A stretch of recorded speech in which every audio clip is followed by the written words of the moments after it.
Alright, what's up?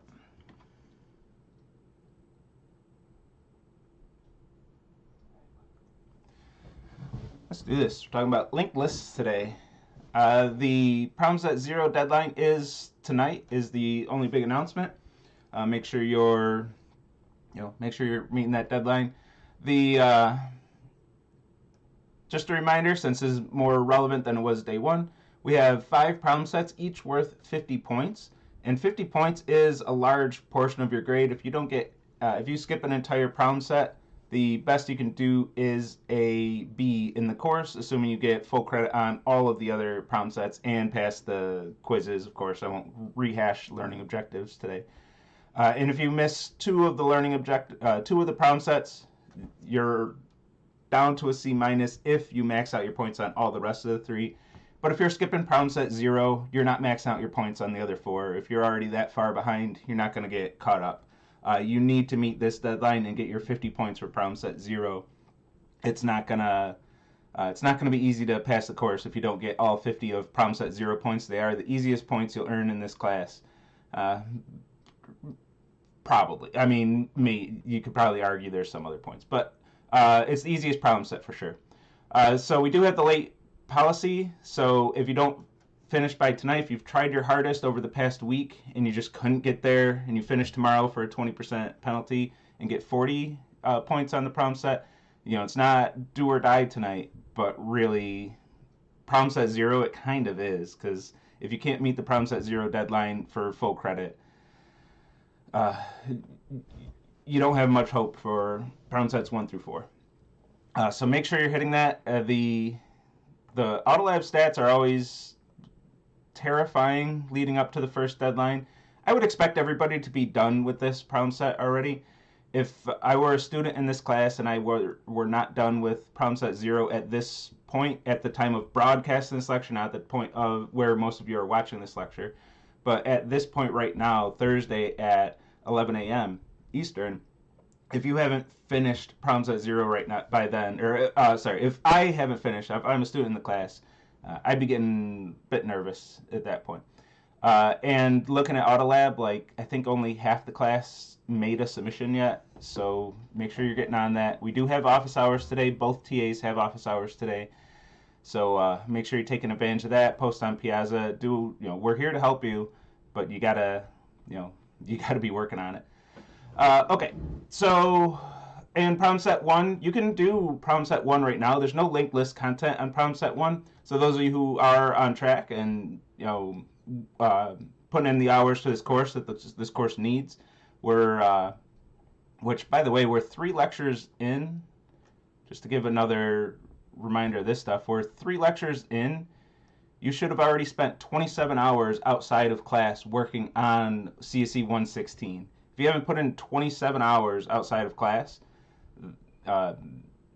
you're risking falling pretty far behind. You should be already starting problem set 1 by now, and at least be decently far into problem set 1. Along with studying, I don't think problem set 0 would take 27 hours. Part of that is studying your memory diagrams and just brushing up on the material. In general, just studying all the material, rewatching lectures if needed. That's all part of that 27 hours as well. Okay, with that, the students who aren't going to listen to those warnings, I could spend the next 2.5 hours talking about it. They still won't listen, so I said my piece. Let's get into some content. All right. Let's talk about linked lists.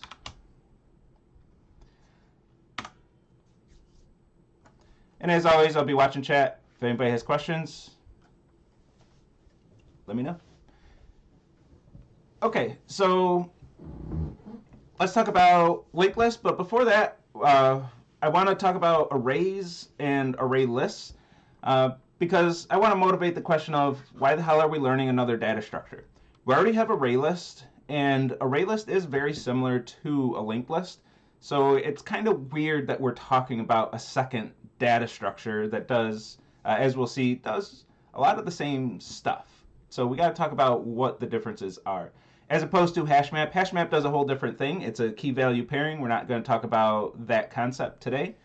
But an array list and, as we'll see, a linked list are both sequential data structures, meaning we're storing some number of elements in order. So we have some concept of ordering with a linked list, with an array list. It's ordered by indice 0 to the size -1. That's how we order our array list and array. This all applies to arrays as well, but just we know them. We work with array lists in 116, so I'll say array list or array.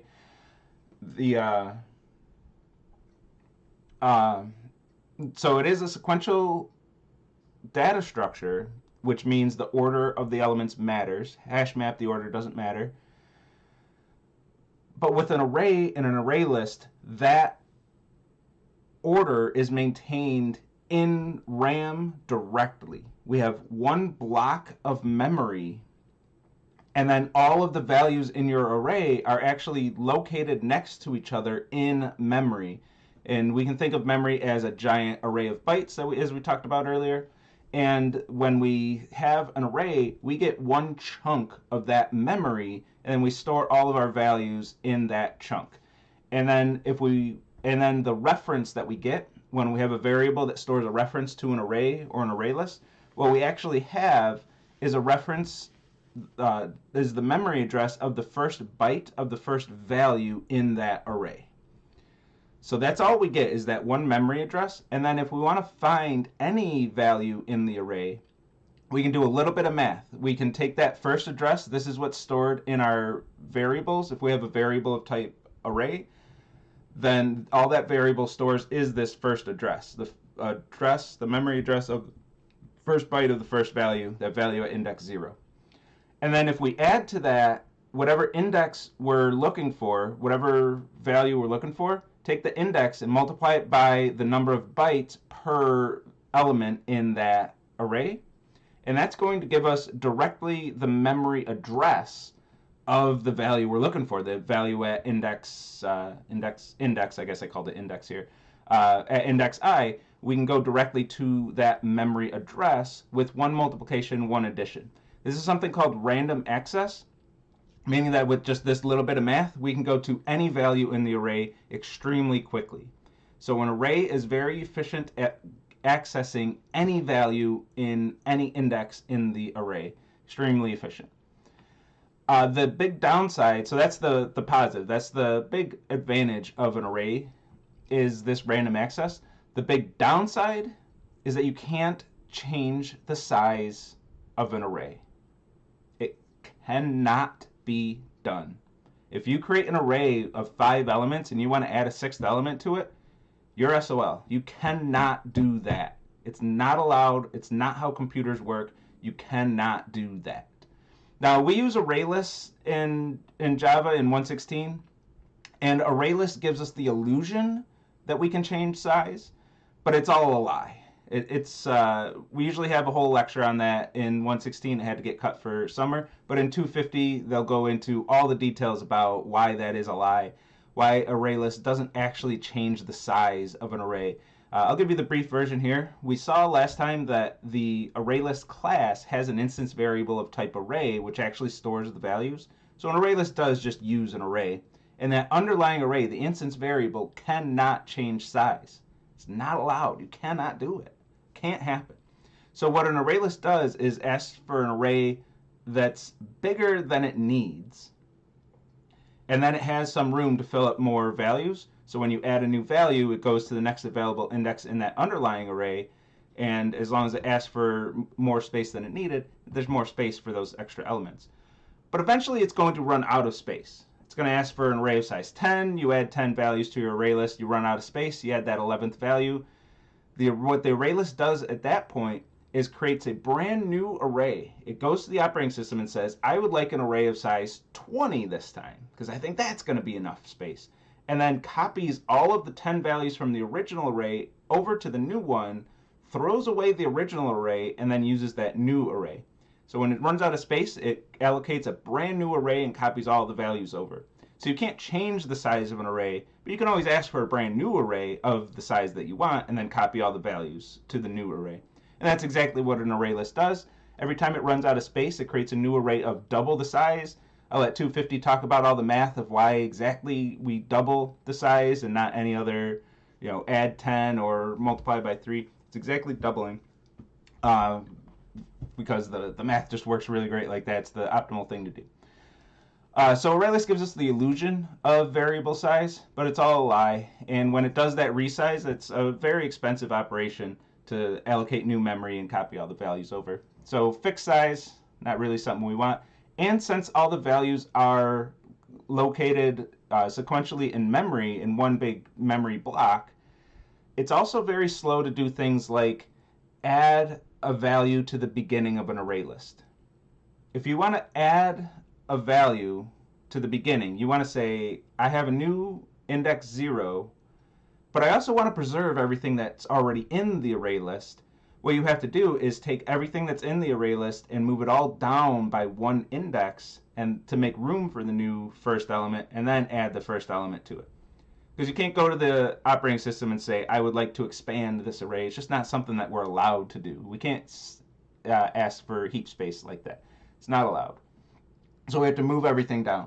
So messing around with the beginning of an array list, like deleting the value at index 0, same thing. You have to move everything after that down one. So what's at index 1 is now at index 0. What's at index 2 is now at index 1. You have to move everything down. So this continuous block is nice and efficient for random access, but not for working with the specifically front of an array list. So we do have pros and cons, and this will be the theme of comparing data structures. We have array lists, and we're going to learn linked lists, two sequential data structures. The big difference between them is going to be efficiency. There are certain things that an array list can do, but does very, very slowly. So, and there are some things we'll see there are same trade-offs with linked lists. There's some things that linked lists do very fast, and there's some things linked lists do very slowly. So choosing the right data structure to get the right runtime, the right efficiency, becomes very important. We'll get a taste of it in 116, but CSE116, that's what the whole course is all about, learning a whole bunch of data structures that can all do the job that you want to do, but some of them will be faster, and choosing the optimal data structure for the best runtime for the current task is a very important skill that, again, you'll learn in CSE116. But that's why we would bother learning a linked list. So an array list, just to visualize this, we have a reference to the first byte of the first value in an array list. So here I have an array list of ints, or integers. I have an array list of integers. Integers are 32-bit values, meaning they're 4 bytes. So I have a reference to OX200, and the first value, this value 10, has to take up 4 bytes. So it's going to take up the memory addresses OX200, 201, 202, and 203. Those are the 4 bytes that are taken up by that first value. And then if I want to access any random element by index, I'm going to do this little bit of math. I have the first byte. I know the size of each element. And if I want to get the value at index 2, I'm going to take 2, multiply that by 4, the size of my element, to get 8, and then add that to the memory address of the first byte of the first value, and that's going to give me, it's going to give me exactly 208. And I can go right to that location in memory and say, give me the value at 208 instead of 200. So I can just, with 2 mathematical operators, I can get right to the memory location in memory that I'm looking for. Very, very fast. Random access is very, very fast. It's an O1 operation. I don't know if I want to go into big O notation for the summer, but it's a constant time. Actually, I will a little by the end of this lecture anyway. It's a constant time operation, meaning no matter what value you access from an array list, it's going to take the same amount of time. We call that O of 1, or constant time. So if I have an array of size 4 like this, and I want to access the value index 2, that takes just as long as if I have an array list of 1,000,000 elements, and I want to get the value at index 700,000. It's still just one multiplication, one addition, same work, no matter what, no matter how large the data structure is, and we immediately just jump to the memory address that we're looking for. Very efficient. And notice that these are hex values. Whenever I say a memory reference, I don't say OX200 because this number isn't actually 200. It's OX200 in hex, meaning that this is 512 is what this number actually is. So we have the ones digit, the 16s digit, and the 16 squared digit, which is 256. So we have 2 in the 256th digit. So we have 512 is this actual value. So I won't call this 200 because that's not what this number is. It's little, if you don't want to care about that in 116, you don't have to. But if you're ever wondering, why does Jesse keep saying OX200 instead of 200? I like to be technically correct, even if though it says, it takes more syllables for me to say these references. I'd rather be correct. And also, the reason I'm talking about it right now is because you see the C right here. So this is the ones digit. So we have 0 in the ones digit, 4 in the ones digit, 8 in the ones digit. But then we have 8 plus 4, so we have 12 in the ones digit right here because we have a base 16 numbering system instead of base 10. So we need new symbols for the values 10, 11, 12, 13, 14, and 15. And we ran out of numbers. We used 0 through 9, so we just started using letters. We use A through F for those values 10 through 15. So A is 10, B is 11, C is 12, D is 13, E is 14, and F is 15. So that's why you see a letter right in the middle of a number like that. It looks strange. If it's the first time you've seen this, that looks really strange. But this is because we have base 16 numbering. A base 16 numbering system. I don't know if that shows up on mic, but my neighbor's dogs, they just bark incessantly. As soon as they get outside, they're barking right now. Multiple times a day. Gotta listen to that. They're barking at absolutely nothing, too. Uh, so, uh, so remember that RAM, I mentioned, is like a giant array. It's a giant array of bytes. And RAM does have random access. If you ask RAM for any byte, you have 16 gigs. If you have 16 gigs of RAM, you can get any single byte with the same efficiency if you want the first byte of RAM or the 7 billionth byte of RAM. It's the same efficiency. You ask your operating system, hey, give me the value at this memory address, and it just gives you that value.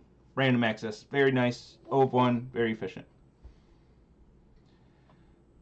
Okay, so that's our array. Some of that I would hope well, maybe not.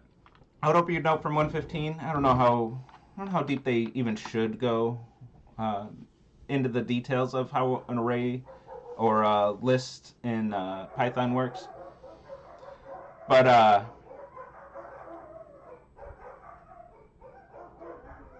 they're just going crazy out there. It's ridiculous. Um, but uh, but now let's introduce a linked list. So that's what we've been working with so far in this semester. Now let's talk about linked lists. Let's bring in another data structure. So like I mentioned earlier, this is another sequential data structure, meaning that actually, I think my dog is outside. Hold on, I gotta go.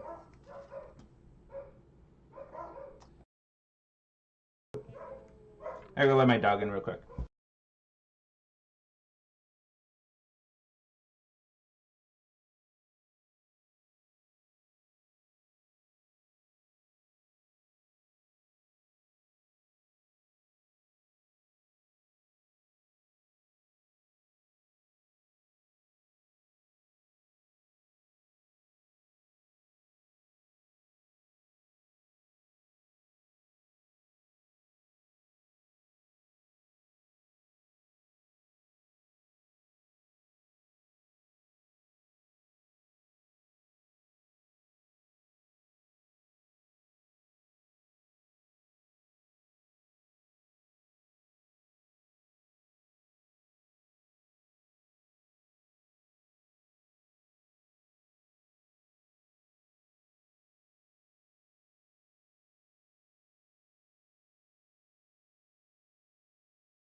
All right, sorry about that.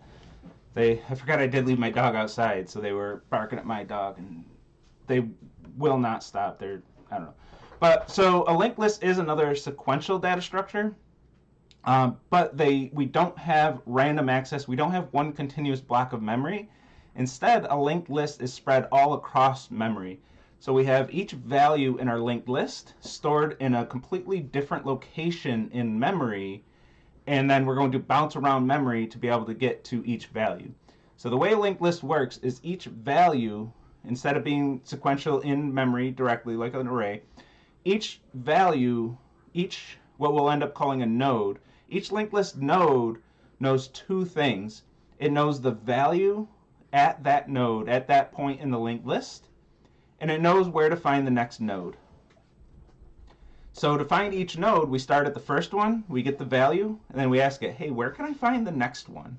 Jump over to the next one, get that node's value, and say, hey, node, where can I find the next node? And keep jumping through the list by going to each subsequent node in that list. The advantage of this, so we lose random access. That's our first big downside. And did I say the only downside? Is that the only downside of linked lists? We lose random access. It's a huge downside, but I think that's the only real downside. The big upside is that we have variable size. If we want to add a new value to a linked list, we can add it anywhere in this linked list, anywhere we want, in constant time, because we can add it to, say, the middle of the linked list, and then update a few nodes to integrate that. Say, hey, node, your next node is no longer that one, it's this new one that we created, and then add that to the linked list. So very, very efficient to modify the structure of a linked list, whereas that can get very slow with arrays.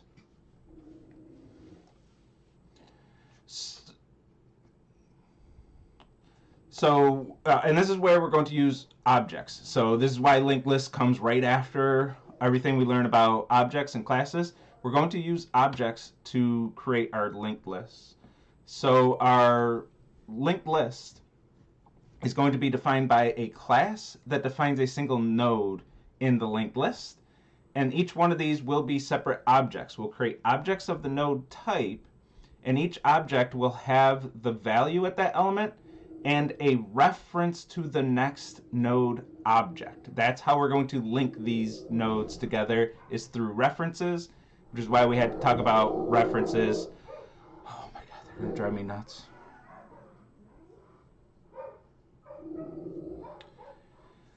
So we're going to do this by references. That's why we had to learn about references, classes, and objects, instance variables, constructors, all that stuff right before linked lists, because we're going to use it all. And if a node doesn't have a next node, so if there is no next node for the linked list, meaning we've reached the end of the list, then that node, instead of having a reference to the next node, which doesn't exist, it'll have a reference of null. It's the first time we're going to see this keyword null. What null means is that we have a variable that's supposed to store a reference, and it doesn't. Instead, it'll store this keyword null, which means there is no reference there. It doesn't actually refer to an object. So this is going to be a key concept, and having null throughout our code, we'll have null checks. Many of you, if not all of you, will see null pointer exceptions. It's a big concept that we gotta talk about.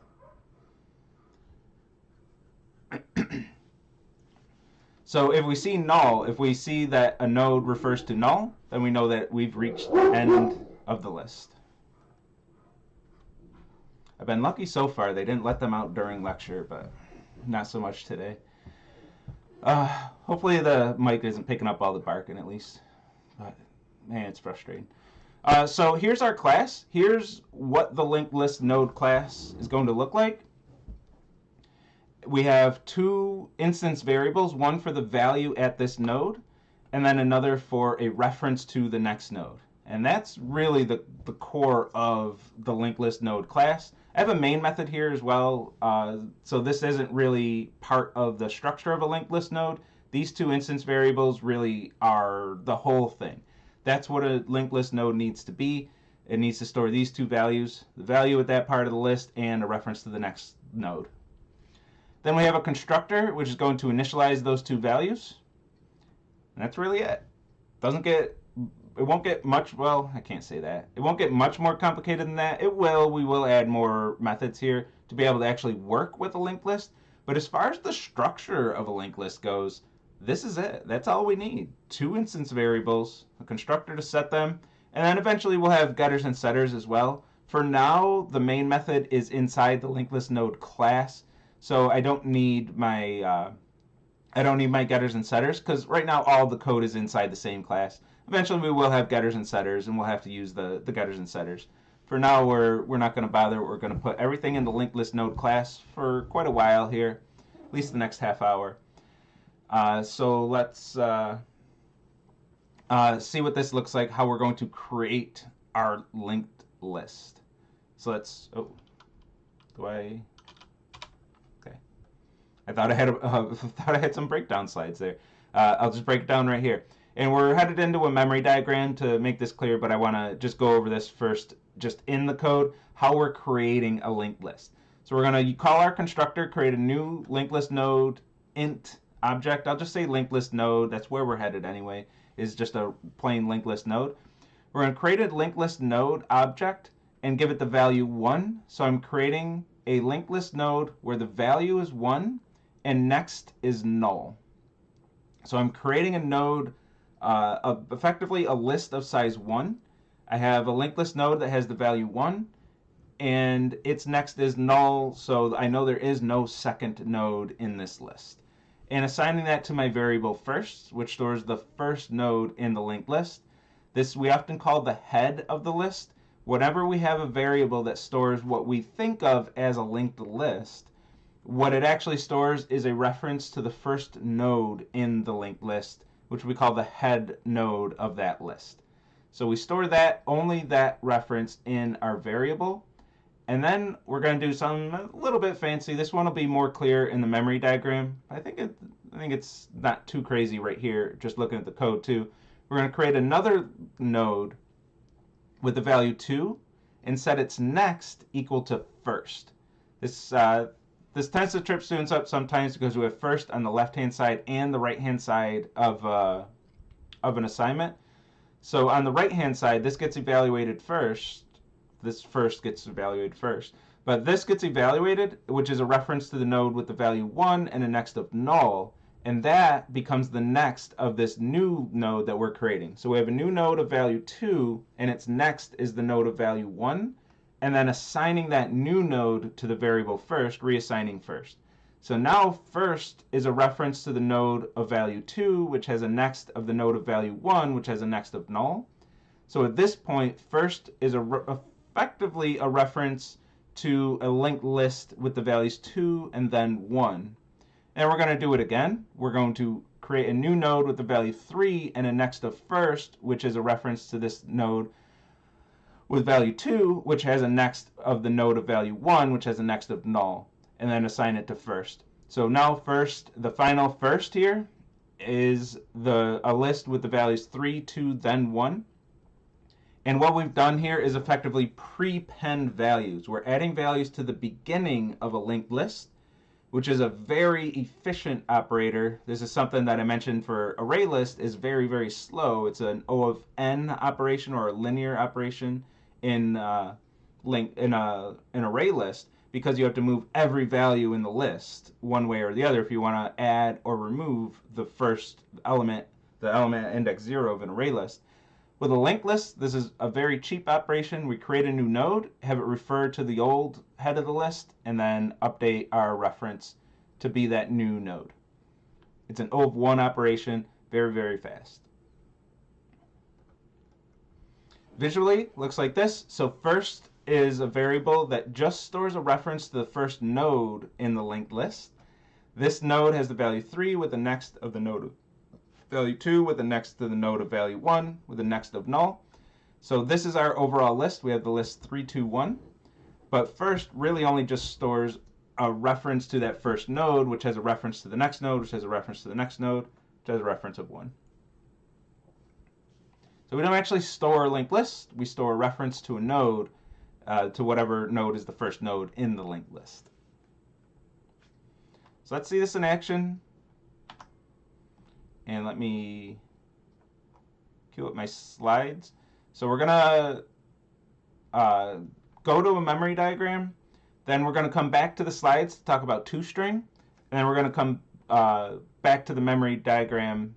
Did I say back to the? We're going to go to the memory diagram now, do what we've traced through already, and then come back to the slides, talk about toString, then go back to the memory diagram and cover toString. The reason I say that is the code. Oh, we skipped the memory list. If you're interested in taking a look at the code examples, this is what we would have gone through before linked lists, talking about how array lists work, how arrays work, and how they are represented in memory. Oh, and recursion. We'll have to, we'll have to get recursion in here. I'll just introduce recursion with linked lists. Ooh, maybe I'll try to jam that in the end of today's lecture. I forgot about that one. Ooh, baby. All right. But we want linked list node int. I want to grab this code. The reason I talked about the toString thing and the structure of lecture is the code that we're going to trace does have all the toString stuff. We can't do this yet because we don't know how it works. I mean, you can kind of figure it out. Actually, this will be our first recursive method. So I'll go through it nice and slow to talk about the recursion.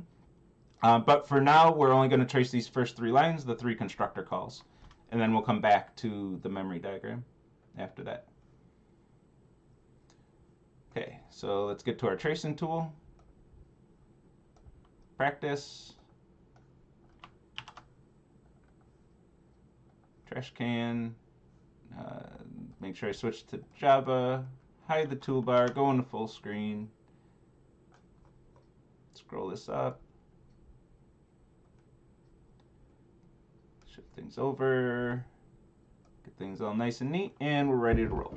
So every Java program starts with a main method, and then we have 3 constructor calls that we're going to do here.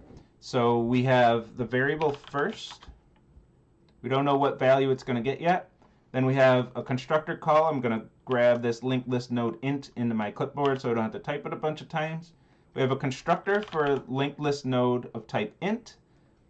We have this. We don't know what value it has yet, but we will have the keyword this. And we have 2 parameters, val and next. You'll notice that when I do constructors, sometimes I'll do them in different orders. The order that you do these in isn't super important as long as you do get everything out there. So here I'm going to do my parameters first. Then I do see the keyword new, so I know I'm clicking this button right here. But the type of the object, map the constructor, and then I have 2 instance variables. I'm looking at all the variables declared outside of the methods, which is value and next. Value and next. And notice the nuance between these 2 steps. We're looking at all the instance variables. That's what goes on the heap. And then for the constructor, it's only the constructor parameters and the keyword this. Those are the things that go in the stack frame. In this, we rolled OX100. So that's what goes in the stack frame. Now, in this case, it happens to be the same thing, except for val versus value. That's the only difference here. But make sure you're following the constructor as a method call and the object as the instance variables. Make sure you get those 2 straight. They were different last time. HP was not in the stack frame, but it was an instance variable of the object. I see many students where, say, next, if next is not an instance variable, or sorry, if it's not a constructor parameter, they'll still put it in the stack frame. Once you do that, I know that you don't understand constructors. I know you don't know what's going on. You're just kind of guessing and randomly putting crap in the memory diagram. Most likely, the students who are not watching lecture and don't watch lecture, they'll only, what happens is they only study from the slides. They never watch lecture, and then they just kind of make up, they try to fill in the gaps themselves without actually understanding what's going on. If you're hearing me say this, it's probably not describing you. So, well, that is literally not describing you. You're all going to do it the right way and avoid those issues. But I see that constantly. I see it so much. I don't know. I don't know how to reach those students if they'll never listen to me say that. Sometimes maybe it is an innocent mistake, but but just make sure you're watching out for that in your traces. So value, this dot value equals val, and this dot next equals next, which is null. So this is a variable that stores null. So next is supposed to store a reference to a linked list node int. It's supposed to store a reference to an object. That's what this variable needs to store. That's what the type means, store a reference to an object of this type. It doesn't. So this dot next, this next in this instance variable stores null, which means I'm supposed to store a reference, but I just simply don't. Now, when we have a variable that stores a reference, to access that reference, to access the object being referred to, we'll use the dot operator. We'll say this dot next dot take me to that object. That's what we do in the memory diagrams. We do like first dot to take me to the object. If you try to use the dot operator on a variable that stores the value null, you're going to get a null pointer exception and the program crashes. So if you see a null pointer exception, that's what's happening. You have somewhere in your code, you're trying to access the object referred to by a variable, and that variable, instead of storing a reference, stores the value null. We want to avoid that. We don't want to ever do that. And now that we have linked list, we're starting to use the keyword null for actual functionality.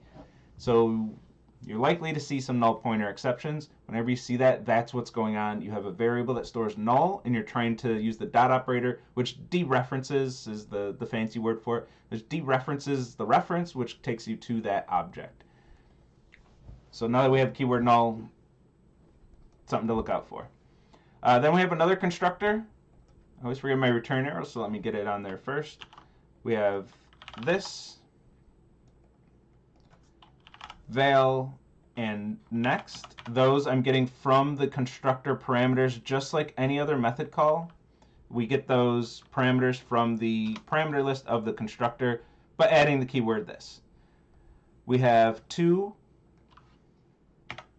and first. Now first we're resolving from the main stack frame, so we go to the main stack frame. The value of first is OX100 at this point in time, so OX100.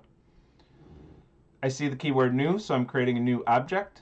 When I create a new object, I'm going to put the type, map the constructor, and then add all the instance variables, value, and next. And now I'm ready to run the constructor. This dot value equals val. Oops, I'm not ready. I rolled OX200 for this object, so that's this. This is in the constructor is a reference to the object being constructed. This dot value equals val. This dot next equals next, which is OX100. This returns and first gets updated to OX200. And we run it back, do it again. Oh, got confused. This val next from the constructor parameters. I see the keyword new, so I'm creating a new object.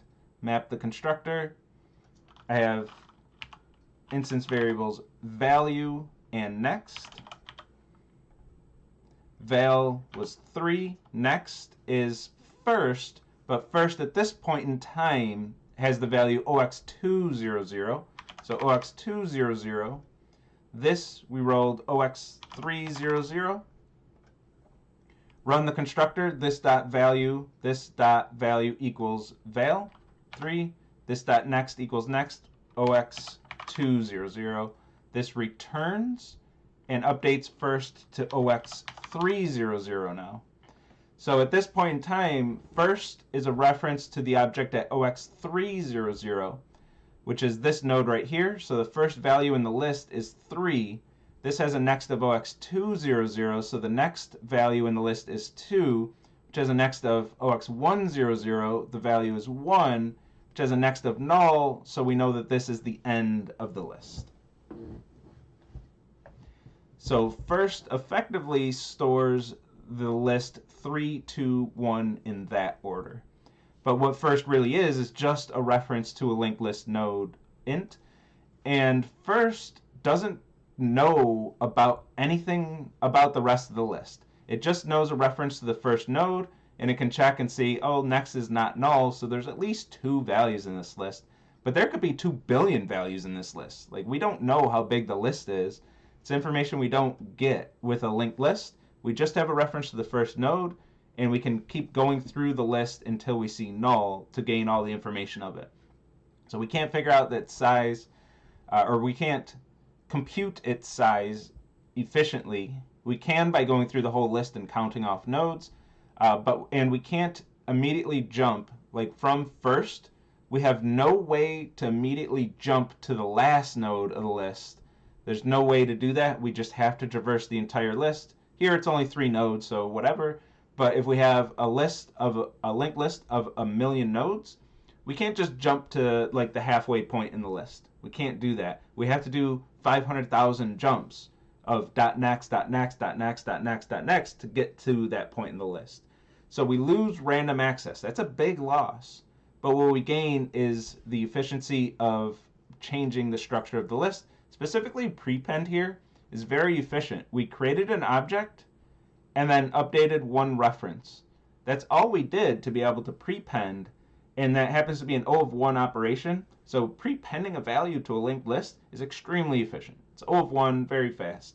Prepending to an array list, extremely slow. It's O of n, very, very slow, especially when you have very large lists. So let's jump back to the slides. Talk about toString, and then jump back again to the memory, to the trace, and then talk about tracing toString. So here's where we're at with the trace right now. I usually don't go to these, but I do want to just highlight one thing. When I used to do memory diagrams in slides, I would just make up whatever numbers I felt like for the references. The tracing tool always does 1, 0, 0, 2, 0, 0. It's all consecutive. But that's just the way we program the tool. Like, there's nothing very meaningful about that. It's just, that's what students used to pick as their values, and, we just kind of went with that. It keeps things simpler that way. But we can make up any numbers. Like, we'll get any numbers for these. They don't have to be consecutive. So here, the first linked list node of the list is 480, and then its next is 200, its next is 350. These numbers can be whatever. It's wherever the operating system decided to allocate memory for us, that's what numbers we get. They're not really meaningful as long as we're consistent. First, if this is 480, this object better be 480, because that's the object being referred to. But if it says 480 and 480, or 999 and 999, that's perfectly fine too. As long as they're consistent, as long as you have the same numbers whenever you're referring to the same object for your trace, that's perfectly fine. But these things, the reason I emphasize that now, these linked list nodes can be anywhere in memory. We say, hey, operating system, give me space, give me some heap space for a linked list node. And then, hey, operating system, give me some heap space for another linked list node and another linked list node. Those 3 times that we ask the operating system, it might find very, very different locations in memory for each of those 3 nodes. We don't care where the operating system gave us memory. We just care that we have references to these locations, and then we use the references to link the nodes of the list together, which is why we call it a linked list. So they're linked together by references. So we need those references, but we don't really care where those actual physical locations are. Okay, so we talked about toString very, very briefly last time. We're going to use that here. We're going to write a toString method, but really what I want to focus on is the recursion. And, well, you can't really remember recursion unless you learned it outside of 116, but we're going to talk about recursion. So what's the best way to do this? I think I actually want to...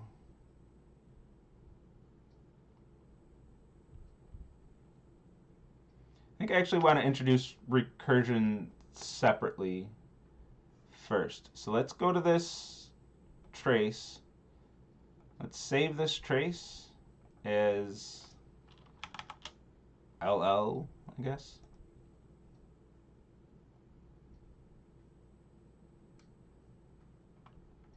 Wait, but how do I load traces? LL. Oh, there they all are. Okay. Okay, and then I'm gonna bin this.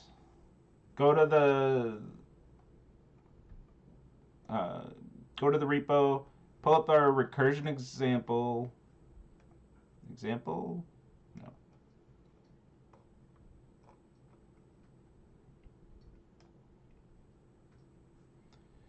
Oh my.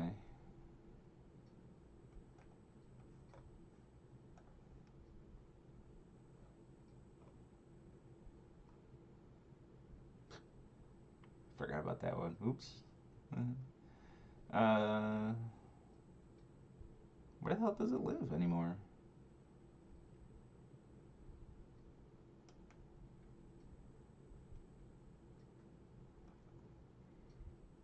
I don't know where that might have went. Should be right here. Runtime example. Recursion.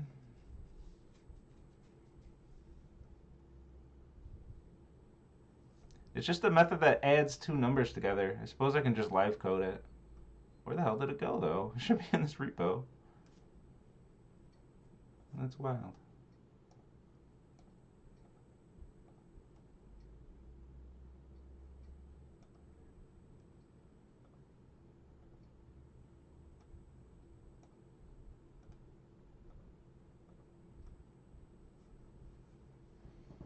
Well, whatever. I'll do the Paul thing and live code it. Let's live code it here. So I want a method that's going to add two values together. I'm going to make this a static method. We don't need any instance variables or state for this one. It's a strictly input-output behavior method, which is effectively a function. So I'm going to make it public and static. I'm going to return an int, and I'm going to add two values together. I'm going to have int A, int B.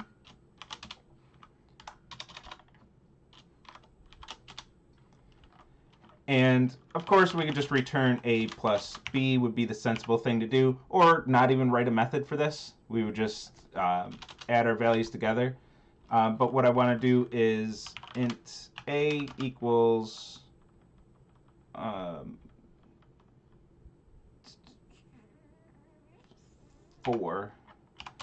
I gotta choose values so the trace isn't super tedious. I want to do 4 and 3, I think is what I want. Int C equals add of A and B. And then for good measure, we'll print C to the screen.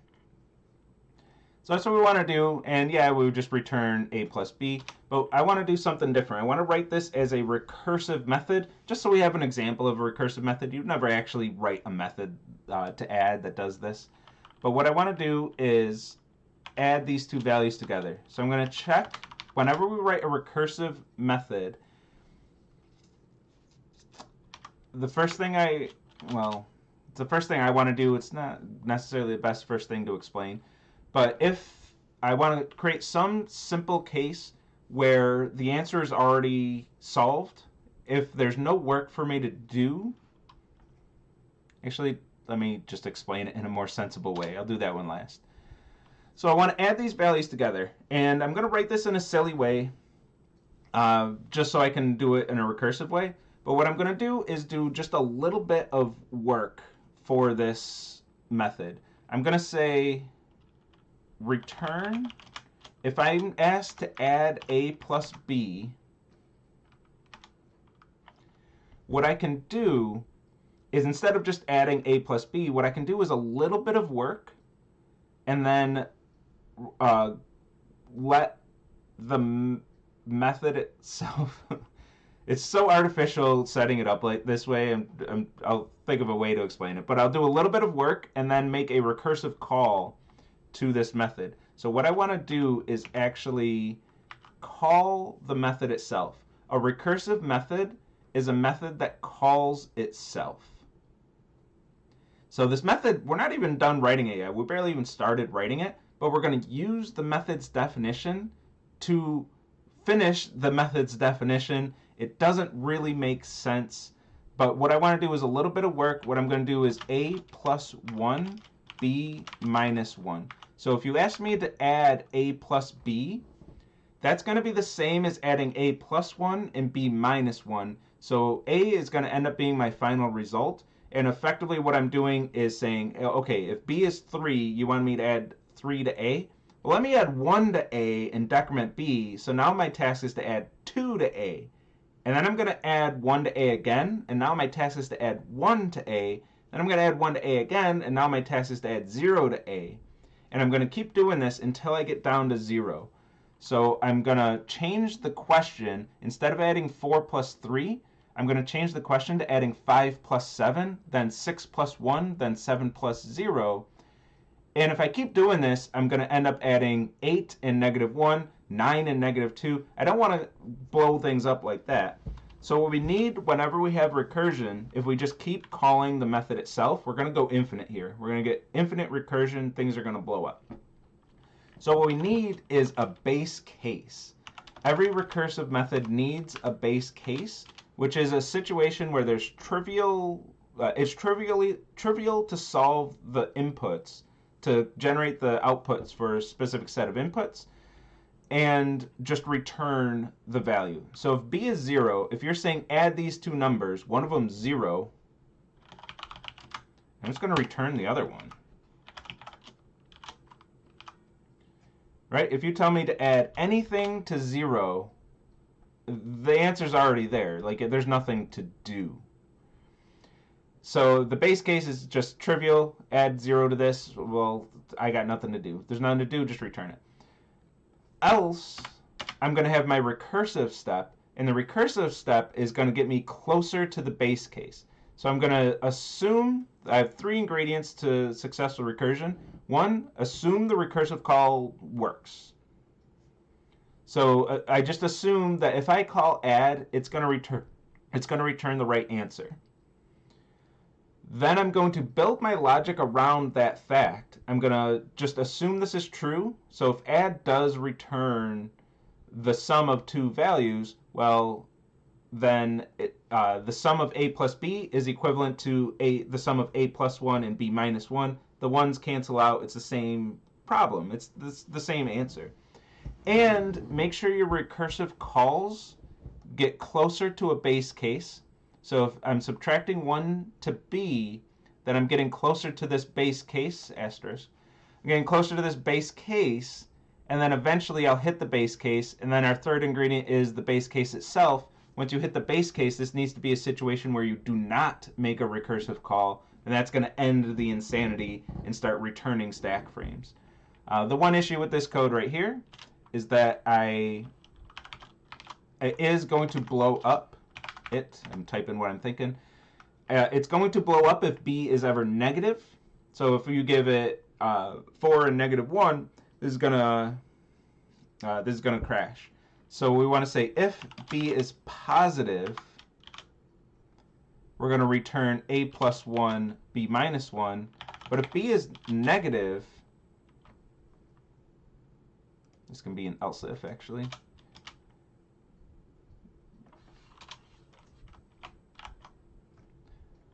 But if b is negative, we can do the same thing, return add of a minus 1, b plus 1, because that's going to get b closer to 0, which is our base case. So as long as we're getting closer to our base case, then we're looking good for this.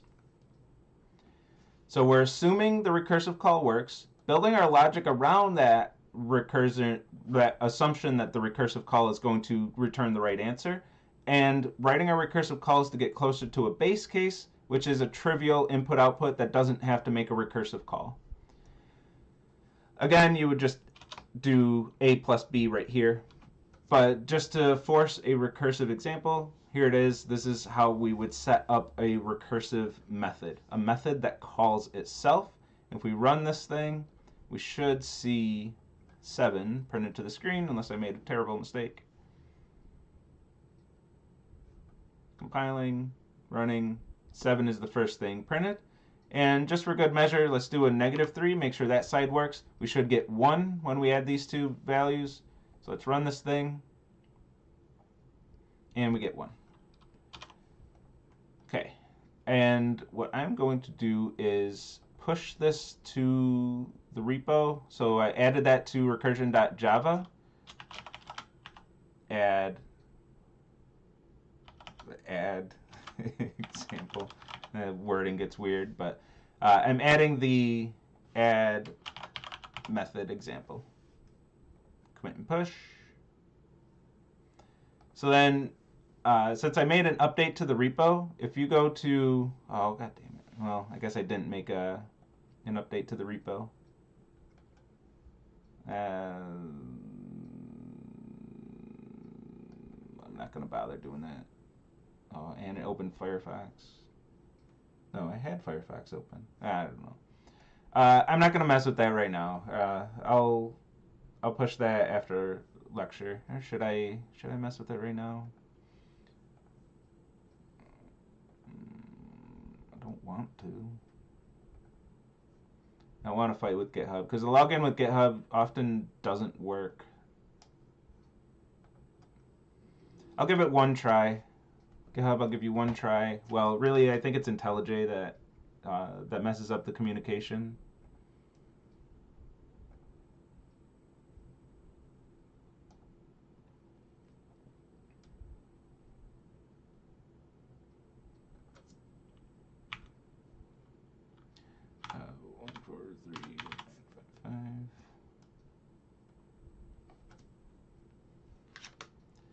Then it says you can close this page, and then I go back here and push failed, permission issue. Like it's so fucked up. Like nothing works right. Technology sucks. Learn how to code better, so I don't have to deal with this bullshit all the time. Nothing ever works right. So let's grab this code and trace it. So I'm gonna get my code here, get my closing brace that I omitted. I don't have the class definition. We're not going to have all the details here, but just enough so we can trace through this thing. All right, so we have the main method. And, like, why did my authentication even expire either? Like, that's, it's just frustrating.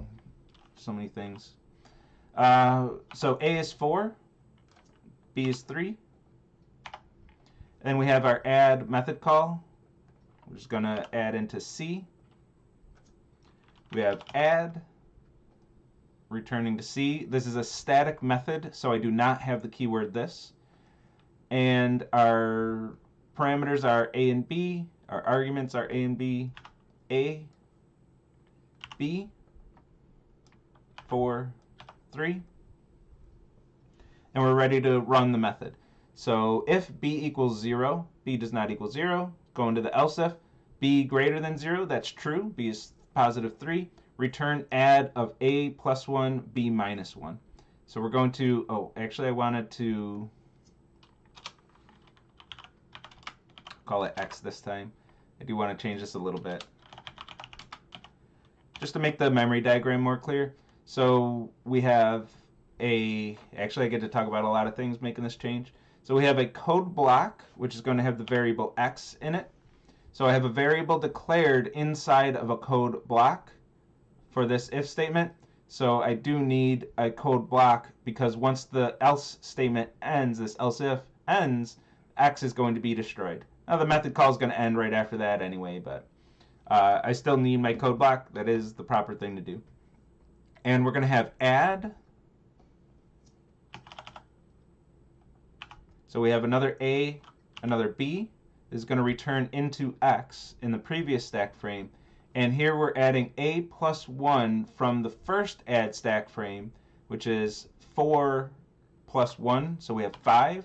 And then B minus 1, which is 2. So we're resolving the arguments in the stack frame that's making the call. So A and B were 4 and 3 in that stack frame.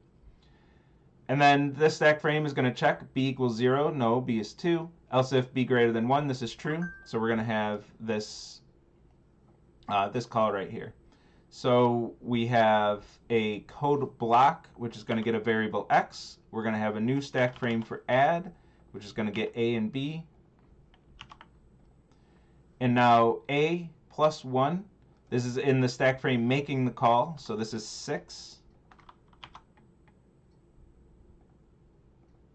And then b minus 1 is going to be 1. That stack frame checks b equals 0 false, b greater than 0 true. So we have a new stack frame. We're going to hit the else if. We have a variable x getting the return value of another add method call, which gets its own a and b. Then a here is going to be 7, b is going to be 0. And we can see, now we have 4 stack frames of the add method on the stack. We can see that each stack frame has its own copies of the parameters a and b. And this is one of the important things of why we can share variable names across stack frames. If we couldn't, 1, recursion would be impossible. And 2, we would never be able to have a method that calls any other method that shares any variable names. This is why it's important that one of the reasons why it's important that stack frames are completely isolated from each other. They're completely different environments for our code. So we get to this last stack frame, and all we've done is add stack frames. We haven't really done any work. We kind of have, because we can see our answer right here. But now we get to the base case. That's our goal with recursion, is to eventually reach the base case, which is going to stop the insanity, stop the stack frames. So here b equals 0 is true, so we're just going to return a. We're going to return a. We follow our return arrow and get 7 into x. And now in this stack frame, when we get back to a stack frame, we have to remember where we were when we made the method call. We were on this line right here. We just got x getting the value 7, and we're going to return x. So this stack frame is done. The code block ends too, because we're ending the whole stack frame. And the frame ends and returns 7 to x. So this answer is starting to bubble up the recursion, and we're starting to remove all of the stack frames from the stack. So this stack frame was on this line right here, so we're returning x. So return, return, follow the return arrow 7. And this stack frame does the same thing. It was waiting right here, return x. Return 7 right here. We're back in the main stack frame. Main stack frame was waiting on this call right here. We just got c equals 7, and then print 7 to the screen. Main stack frame ends. So when you're tracing through recursive calls, if we put recursion on a stack trace on the midterm or final, what you should do, here's your trick for tracing recursion, is treat it just like any other method call. Don't even think about the fact that it's recursion. You hit a method call called add, just call the method called add, put the parameters on the stack, and map them to the arguments, and just trace through it like that. I think going through a trace of recursion really shows that there's no magic to recursion. If you're just looking at the code, recursion seems like this magical thing. Like, how is a method calling itself? That's ridiculous. But once you see it unfold in a trace, there's no magic. It's if statements, it's conditionals, it's method calls, and that's really it. Conditionals and method calls, we combine those two things to make recursive methods and make them work the way we want them to.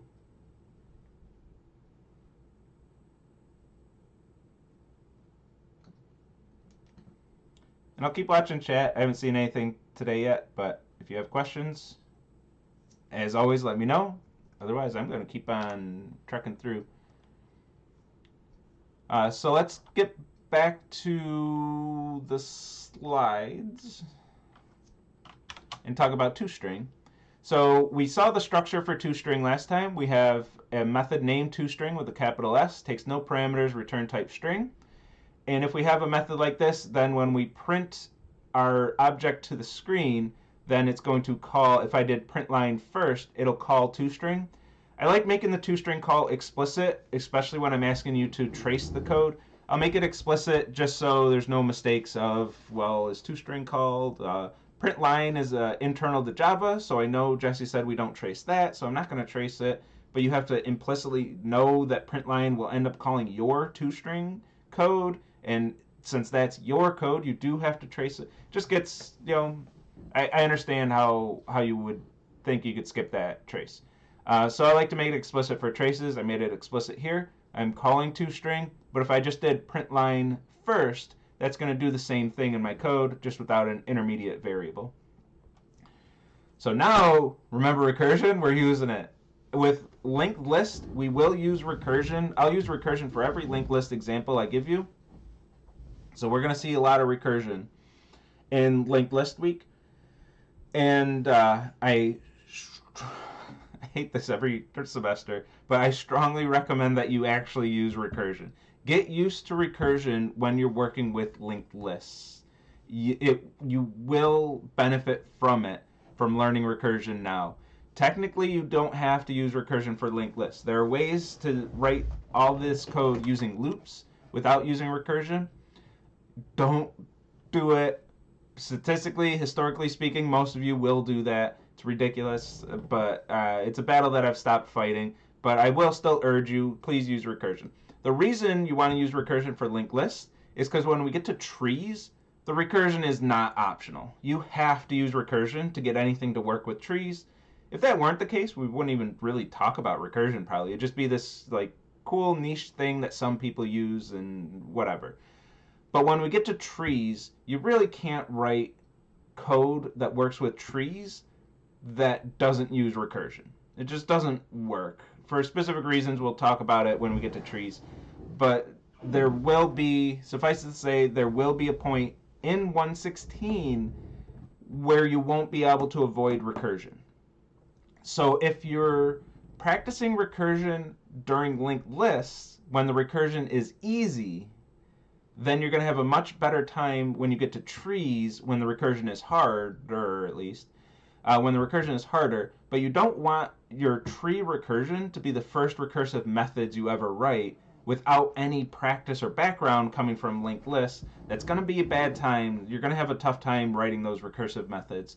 So if you get the practice now while the recursion is simple, straightforward, easiest recursion you're going to write, still tricky because it's recursion, it's a new thing, but it's the easiest recursion. It's the best entry point into recursion that you can have. I mean, aside from like the add method that we just wrote by coming up with some trivial math operations, of course you get easier recursion, but this is way easier than most recursion that you'll end up writing throughout your career. So get your practice with recursion during linked list. It will benefit you later. It will pay off.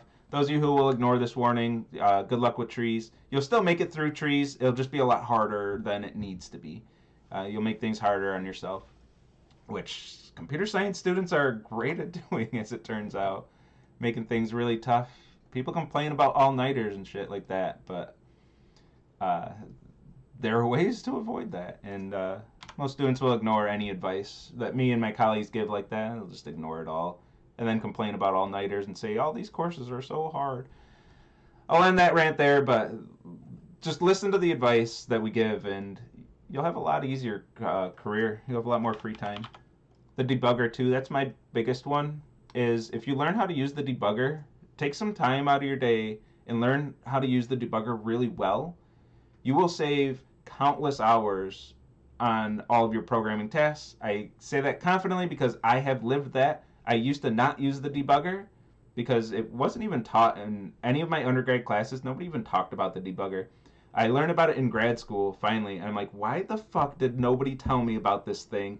And then it has, since I've learned it, saved me countless hours finding those obscure bugs. The debugger will just slap you in the face and say, here's your bug, as opposed to just trying to guess where the bug is, trying to read through your code 100 times and just find the bug. That's a good way to lose all of your free time. Learn how to use the debugger. You'll find the bug in minutes instead of hours.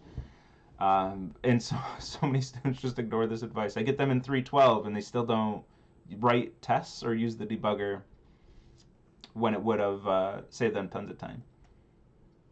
Okay, so we have a toString call. So I'm calling first.toString. First.toString. I'm calling it from this object right here. So this is OX300. And I'm going to call toString. It's going to return to value here. And then toString, we have out equals empty string. I promise there's a reason why we do this silly thing here. I don't know if I just finished a long kind of sidetrack. I don't know if I want to go into this one too, but there is a reason due to string conversions. If we do string out equals this dot value is a, yeah, I guess I will just do it. Value is an int, and we're assigning it to a string. That's a type mismatch. That's not going to work.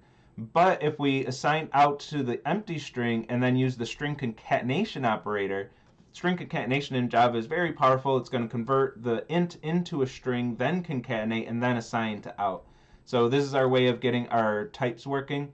We could also do empty string plus this dot value. This would do the same thing. This would get us there. But I'm just going to leave the code as is because that's what it is in the repo. Yeah, recursion is tricky. Recursion is tricky. That's why I want you to get practice with it now. Because if you get practice with linked lists, the trees will be a lot easier. If you don't want to enter a tricky topic, a tricky concept, and apply it to trees immediately, that's just a recipe for failure. Not failure in the course, but it's a recipe for wasting a lot of hours needlessly. What desktop app am I using? Like right now for the memory diagram, I'm using Firefox. So this is on the top of the course website. If you go to UB Power, the memory diagram tool, this is where I went, and I went to trace practice, and then pasted the code right here, switched this to Java, and that's what I'm using to go through the traces. This is the exact same tool that you're going to use for your midterm and final exams. So that's why I do every trace in this tool, so you can see exactly what I expect you to do on those exams. But that's what I'm using is the tracing tool from the course website. Yeah, when I have it in full screen mode, I guess, yeah, you can't, it's not very clear that's what I'm doing. But that's what's up. So I have the toString call and no parameters. I have this, the calling object. Out is the empty string for this silly reason that I just explained, and then concatenate this dot value. This dot value is 3, and that will end up being string concatenation, so I get 3 right here. And then I'm going to have my first null check of the semester. This is very important. Whenever we're working with linked lists, we're going to have our null checks. We have to check, am I at the end of the list? Am I at the end of the list where I don't have anything left to process, or do I have more things to process?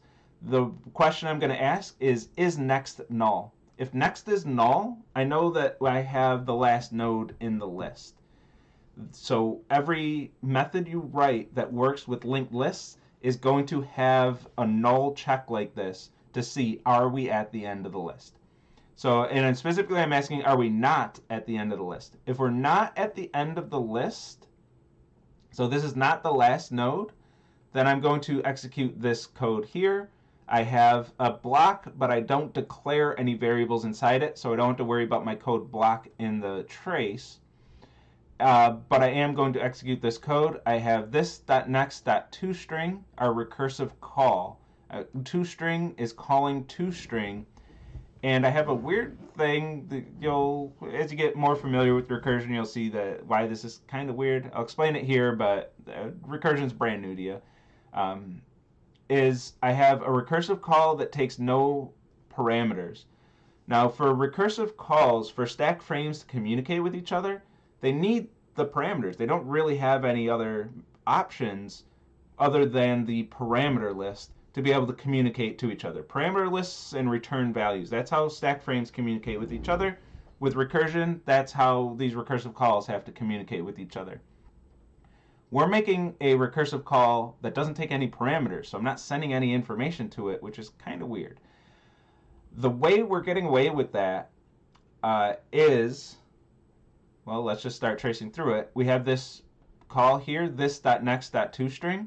So we have toString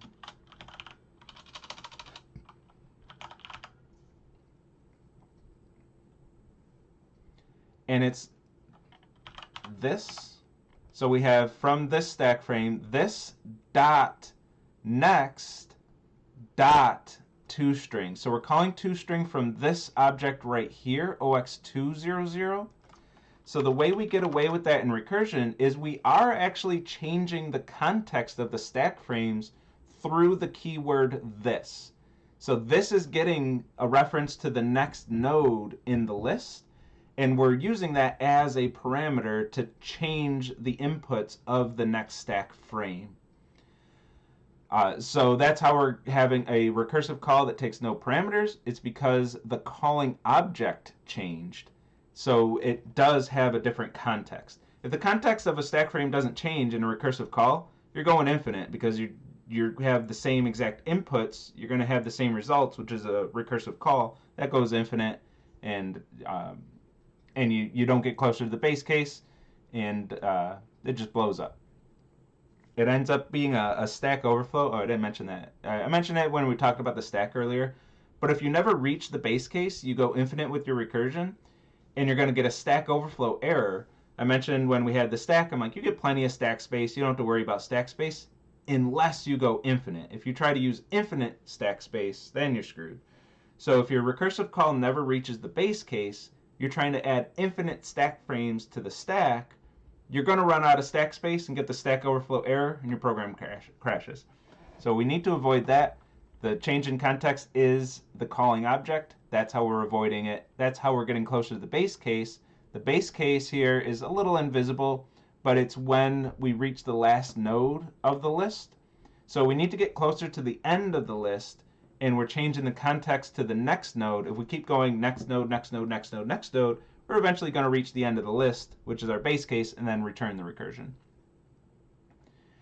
And one kind of nuanced point, this toString call is being used in another stack frame, but it's not being returned directly to a variable, so I'm not going to use my return arrow. If you had your return arrow point to out, that's perfectly fine. I wouldn't ever care about that in your traces. That'd be perfectly fine. I'm going to choose not to because it doesn't return directly to a variable. So it technically doesn't return to any variable. It returns to part of a larger expression. So I'm not going to have any return arrow. But we do have to make go through the call. So we have our first two lines. Out is empty string. Then out is set to this dot value. This is OX200 now. This dot value is 2. Then if this dot next not equal to null, this dot next is not null, so the condition is true. And we do it again. We get to our next recursive call. So we have another toString. This time this is this dot next dot toString. This call happens from this yellow stack frame here. So we have this dot next dot toString. So now we're calling toString from the next node in the list, OX100.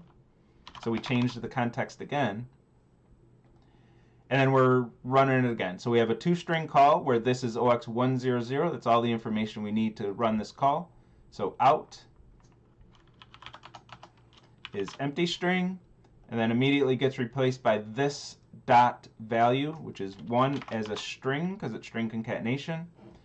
And then if this dot next not equal to null, this dot next is null, so the condition is false. This is our base case. We've reached the last node in the list. That's our base case for this method. So we skip the recursive call and then return out. A base case is anytime you have a recursive method that does not, a recursive method call that does not make a recursive call. That's our base case. So we return out. This returns back to this stack frame. So we have the string 1, but it returns to right here. So this resolves to 1, and we have out plus equals a space plus that 1. So we have 2, and we're going to concatenate. So we have 2 Then we're going to concatenate a space and then 1 to the end of that value. The code block ends, no variables declared in it, so nothing to do there. And then we return 2 space 1 back to this stack frame. So this resolved to 2 space 1. We have out equals out concatenated with space, concatenated with the return value of the recursive call, which is 2 space 1. Code block ends, return 3, 2, 1. So this does have a return arrow, so I'm just going to follow it so I don't have to think about where this came from. 3, 2, 1 gets returned to value in the main stack frame. So that's this line right here. This just resolved, and then we're printing to the screen 3 space 2 space 1. And the main stack frame ends. So this two-string method, it's scary recursion, it's new stuff, it looks pretty gross really, but what it ends up doing is getting the list converted to a string where the values are separated by spaces and prints them to the screen, or converts them to a string. One nice thing about recursion with something like this is the way you add your spaces does just kind of work out for us. We don't have to have a special condition that says, well, we kind of do for our base case check, that says if we're at the end of the list, well, actually in this, the way this is written, we actually do that. But often with recursion, you don't have to worry about the separators like this because you're already checking for the end of the list. You don't have to have an extra check that says if we're at the end of the list, don't add a space. We already have the check, so we're adding the space as long as we're not at the end of the list to get the new values. So we do get spaces. We don't get a space before the first value or after the last value. Just kind of the way it all works out. And we can clean this up a little bit. Looks a little less gross that way. But this is the crux of it. If we're not at the end of the list, make a recursive call and concatenate.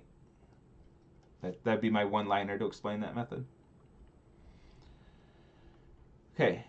How's everyone feel about this? Because believe it or not, this is the only, I don't know why you would or would not believe it, but this is the only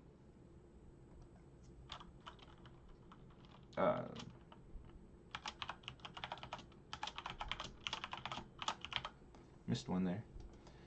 This is the only memory diagram that I'm going to go through for linked lists. This is the only one that really fits into the lecture. I got to move on to inheritance next week. So this is the only one I'll do. So if you have questions about linked lists tracing, now's the time for it. And part of the reason why there's only one trace of this is aside from the recursion. We just saw recursion for the first time. Well, the first 2 times. There's really nothing new here. Again, aside from the recursion.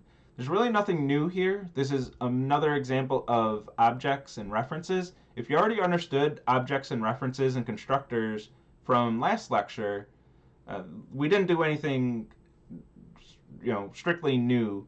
The recursion is new, so if you understood the recursion, but recursion, it is just method calls. Writing recursive methods is tricky. It's something that takes years of practice to really get good at. It is hard to do. But tracing through a recursive method it's just method calls. Like there's no new concept that you really need to understand. You could have, if you're tracking with the course and know everything that you should know up to this point, you could trace through this memory diagram before this lecture, before today's lecture, before even seeing recursion. It might trip you up a little bit just seeing 2-string inside 2-string, but if you don't notice that, if you don't notice that this method is calling itself and just treat this as a regular method call, you wouldn't run into any issues. You would just trace it and not even know you're tracing recursion. You very well could do that. And the rest is objects, references, stuff we talked about last time. But if there are any questions, because that said, like all those topics are new to you. So if there are still questions about last lecture's content, the constructors, because I really blew through all that really quick today because we went over it last Thursday. But any questions on that? I think I've rambled long enough that you've had time to post your questions. But if you still have some, I'll leave this open in the tab so I can. Oh, what did I do?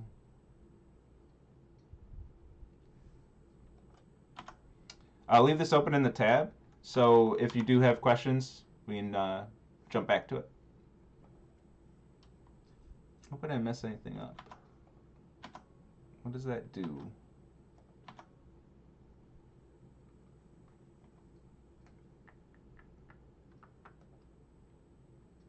Looks like everything's fine. Facecam's still there. We still have audio. I meant to hit escape on my browser, but I hit it on OBS instead. I'm just making sure nothing broke while I did that. It's still streaming. Yeah, everything looks good. Okay, so let's keep on keeping on. So let's go on to the next linked list stuff. And hopefully we can still finish this. I'm confident we can. Even though we made that detour into... I forgot we switched around some content. We made that detour into recursion. Oh, I lost my... Oh, I see what I did. No, I hit F11. Oh, I went into full screen on OBS. I'm like, I swear, something looks different. That's what happened. Crisis averted.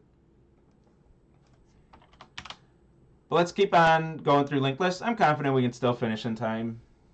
It's going to be a little tight, but the Friday lecture of this week usually is a little light. Of course, this lecture is usually more than 50 minutes, so whatever. Let's just go through it and get it done. Okay, so let's talk about some linked list algorithms. That's what we want to talk about today, because we just went over the structure of a linked list, and we did one algorithm. We did toString, which gave us our first taste of recursion on linked lists.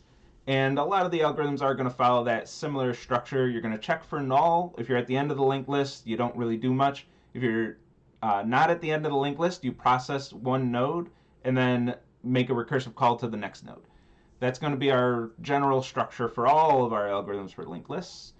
But before we get into those algorithms, we got to talk about generics. We got to talk about type parameters, as I called them before. Java calls them generics, so generics is on the screen here. But the more generic, if you will, term for them is type parameters. That's what they're called across languages, is type parameters. And this linked list code that we saw kind of sucks. It only works for ints. That's very limiting. It's great if you want a linked list of ints, but what if you want a linked list of strings or players or doubles? You just can't do it with this code. So what we want is what we've seen with array lists and hash maps. We want our linked list to be able to take a type parameter. I want to do this thing. Array list gets to do it. How come we don't get to do it? I want to do that. I want to say, give me a linked list node of integer or double or string or array list of strings or array list of players. I want a linked list of any type, just like an array list can have any type. There's no reason array list gets that feature and we don't. So let's add that to our linked list. Let's talk about type parameters and writing a class that takes a type parameter, and there it is. There's the code. Let's break all this down and talk about what the hell is going on here.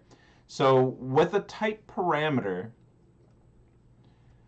we're going to add a type parameter list to our class. So when you create a class, at public class linked list node, that we've all seen before. We've seen all that before. And then we're going to add a type parameter list, which is, as the name implies, it is a parameter list, but it's a type parameter list. It's a list of types that we're providing to the class, and we put this in angle brackets to denote a type parameter list. So we're saying this linked list node class, or rather the object, if you create an object of type linked list node, you have to provide a type for that linked list node, and with this notation we're saying it takes one type, and we're going to call it T. For example, if you have a hash map, public class hash map has two type parameters, K and V. for the keys and the values. There's two different types. Here we're just going to have one, and I'm going to call it T as a variable name, capital T as my variable name. Type parameters by convention, their variable names are one single uppercase letter. So if you're ever reading anybody else's code and you see one capital uppercase letter, you know that that's a type parameter. Technically, this can be any, not any string, but any characters? Why am I blanking on that? Any alpha characters, and as long as you don't start with a number, it can be alphanumeric characters, and uppercase and lowercase. They're very loose naming conventions for this, but very loose naming restrictions from the language for this. But the naming convention in industry is a single uppercase letter. Just makes your code much easier to read for other human beings, because we all know, I see this right here, I know I'm working with a type parameter. I know I'm looking at a type parameter. But it is a variable name. That's what I'm emphasizing here. It's a variable name, and I just chose T. I chose T for type. Some people choose A because it's the first letter. For hash map, it makes sense to choose K and V for key and value, but it's one single uppercase letter. So whenever I create an object of type linked list node, now I have to provide the type argument. I have to say T is integer for this linked list node. I have to use my type parameter list, or my type argument list, to specify the type parameter for this specific linked list node object. And then anywhere in our code where we need a variable of the type parameter, we use T. T is the type parameter. T is a type. We don't know what type it is, but T is a type. It's some type. Specifically an object type or a class type. It can't be a primitive. That's the only thing we know about it, is it can't be a primitive. But it can be any type. So whenever we need a variable of the type parameter, we use that type parameter to specify that val is of type T, value is of type T. I don't know what type T is, but whatever the user told me T is, these variables are that type. And we can also forward these into other type parameters. So we also need a reference to another linked list node, the next node in the list. We can specify variables of that type, of type linked list node of T. We say the next node also has to be of type T. So whatever the user gave me as a type, the next node has to also be that type. So this is the way that we enforce that all linked list nodes in a linked list all need to be the same type, because you specify the type, and next also has to have that same type parameter. And then when we create our object, or rather our variable in this case, when we create our variable of this type, we specify the type argument, and then for this specific linked list node that we're working with here, which has the same behavior as the linked list node int that we saw last time, for this linked list node object that we're storing in this linked list node variable, T is effectively integer in all these cases, just as though we typed integer, integer, integer, integer in all these instances of T and then got rid of the type parameter here. It's effectively the same thing that we're doing, except now we have the flexibility to create linked list nodes of strings, integers, players, even other linked list nodes of array lists, of hash maps, of strings to integers. Like, we can nest these as much as we want. We generally don't, because it gets really hard to read the code, but we can put any type that we want here. Any type that we could use for array list, we can now use for our linked list node as well. So our linked list node is as flexible as that array list now, because we're taking a type parameter. And as long as everything matches up, this is cool. So we have a linked list node. We have 1, which is an int, which can be auto-boxed to integer, and null, that's null is always fine. And then for the next one, 2 is an int, which can be auto-boxed to integer, and then first is of type linked list node of integer, which matches our type here as well. So everything's fine with all these calls. But now, if we want a linked list node of strings, just change the type parameter to string. That's it. So we have a lot of flexibility in our linked list node class. Now that we take a type parameter, we can have a linked list node of any type that we want. Any type defined by a class is perfectly fine. Just not our primitives. That's the only exception.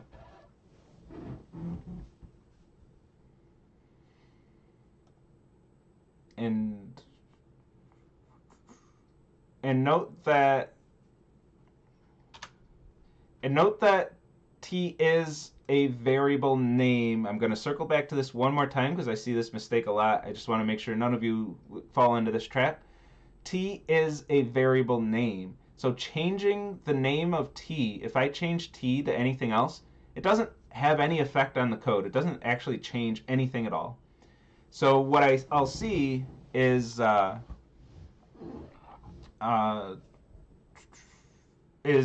say create a linked list node of doubles, or write a method that takes a linked list node of doubles. What I'll see some people do, some students do, is they'll go to the linked list node class and change T to double to try to change the type of the linked list node. That doesn't do anything. All you did was change a variable name. Changing variable names doesn't change the effect of your code. It doesn't make any actual meaningful change to the way your code behaves or your program behaves. So changing this doesn't do anything. Just leave this as T, leave this as is.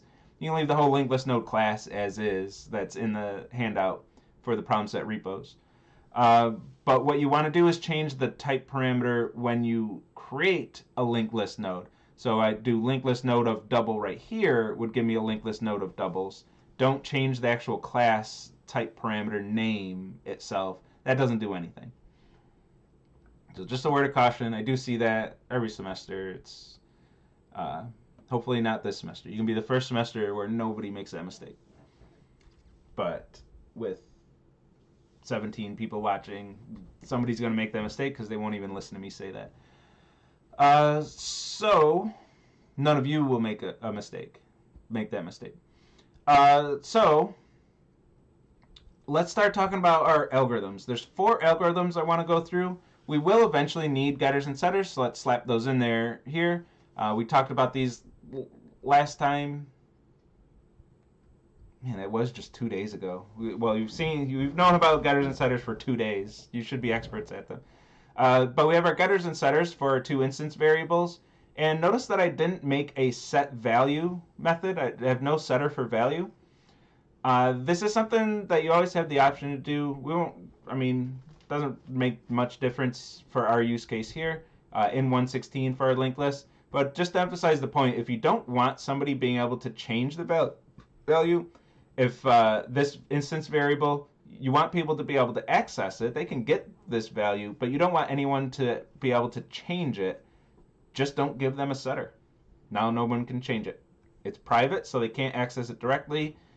There's no setter. They can't change it, which might be useful. It is useful in a lot of different contexts. It might be useful for something you're doing. If that is, then just don't give them access to it. Easy as that. Another advantage to getters and setters. So there's our getters and setters.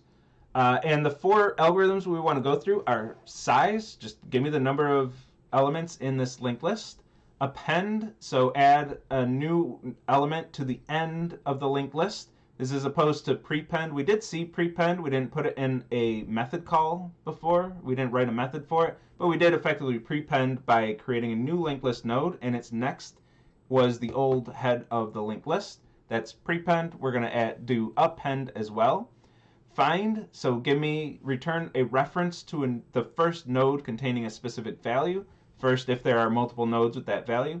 And then min, this is the big one that we want to get to. I might rush a little bit just to be able to spend more time on min. This is the one that mirrors your problem set most closely, what you'll be asked to do in the problem set, where you'll have a linked list of strings and you have to work with that linked list of strings. But find the minimum value of a linked list of doubles. So let's get through these first 3, which will all follow a very similar structure to the toString that we've already found. So we're going to reinforce that, get some more practice with recursion, and get to this min, which is more in line with what you'll be asked to do on the problem set. So Let's do it. So size, and for these I'm going to do what I call abbreviated memory diagrams. They're going to be more visual and very brief. But here's size. Let's walk through the code first. And I'm putting these methods in the linked list node class itself, so I can do .next and .value without using the getters and setters. So if you see the just .next, that's because we're inside the linked list node class itself. So size is going to check, am I at the end of the list? Is this node the last node in a list? Or possibly, is this the only node in the list? This might have been called on the first node of the list. We don't know. But in that case, just return 1. The list is only one node. Otherwise, return 1 to account for that node, plus a recursive call, the next node's size. So visually, we have the caller that's asking this linked list with 431, asking this linked list for its size. It's going to ask the first node. The first node is going to say, I don't know the size because I can't see the end of the list. I can't see the end of the list, so there's no possible way I can tell how big of a list I am. It just doesn't know. So it's going to ask the next node, hey, what's your size? Because whatever your size is, my size is 1 plus that. And this node says, well, I don't know either because I can't see the end of the list. So it's going to ask the next node. The next node is going to check. It's going to say, oh, looks like I'm the end of the line here. I am the last node. Or from this node's perspective, it might be the only node in the list. It doesn't know that it just got a recursive call from the caller. For all it knows, the caller might have asked it directly. This node has no idea that these other two nodes even exist. So all it sees is, well, next is null. I'm a list of size 1. And it is correct. If we have another reference to just this node, we have a reference to a list of size 1, even though there's a different list of size 3 that refers to it, that uses it. It's still a list of size 1. So it's correctly returning 1. This is a linked list of size 1. So it's going to return 1. This node says, oh, cool, thank you for the answer. If you're a list of size 1 and I have you as my next, I must be a list of size 2. So it's going to add 1 to count for itself, return 2, and then this node is going to say, okay, well, if you're 2 and you're my next, I must be a list of size 3. And it's going to return 3. And then the original caller finally gets their answer. The list is size 3. And does whatever the next thing they're going to do in the program is, whatever they're going to do with that information. I'm covering up my motorcycle. Let me hop over here. I'll cover up null. Okay, let's cruise right through. So append, we want to add a value to the end of a list. The problem is we only have a reference to the first node of a linked list. So we tell the first node, hey, append this to the end of the linked list, and we don't have any random access. We can't just jump to the end of the list. So what we have to do is first find the end of the list and then append. The actual appending is pretty straightforward. We're going to, next is null. We're going to set next to a new node with a new value and a next of null. It's getting to the end of the list that's the trickier part. So we have to get to the end of the list, which is .next, .next, .next, .next. We have to keep traversing each node and asking for the next node to find the end of the list, because these are scattered all across memory. We have no possible way to just know where the last node is. We have to traverse the entire list to get there. If this list is 1,000,000 elements, that's 1,000,000 hops we got to do. This is where losing random access does hurt our efficiency quite a bit. So we're going to do .next, .next, .next, .next. If next is null, we finally reach the end of the list. But if next is not null, we're just going to tell the next node, hey, you're responsible for appending this value. And if it's not the next node, it'll tell the next one, and the next one, and the next one, and the next one, through a lot of recursive calls. So if we want to add the value 1 to this list, we add. This node says, well, I'm not the end of the list, so I'm just going to tell the next node. I'm going to say, hey, it's your responsibility. I don't know what to do. I'm not doing anything with this. You do it.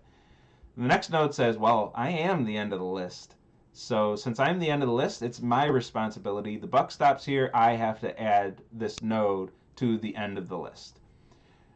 So we're going to create a new linked list node, and its value is whatever we're adding here, which was 1. Its next is null, so that's going to be the new end of the list. And update this node's next value, which is currently null. We're going to update this next to be a reference to the new node that we're creating, and its next is now null because it's the new end of the list. And now we effectively have one appended to the end of this list.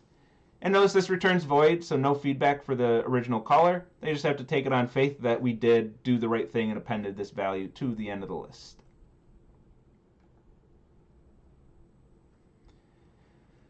Then find, we're cruising through these. Find, we're going to, there's one very important thing here that I'll talk about a bit. That this is the new thing here, is we have 2 base cases here. And the order of these is very important.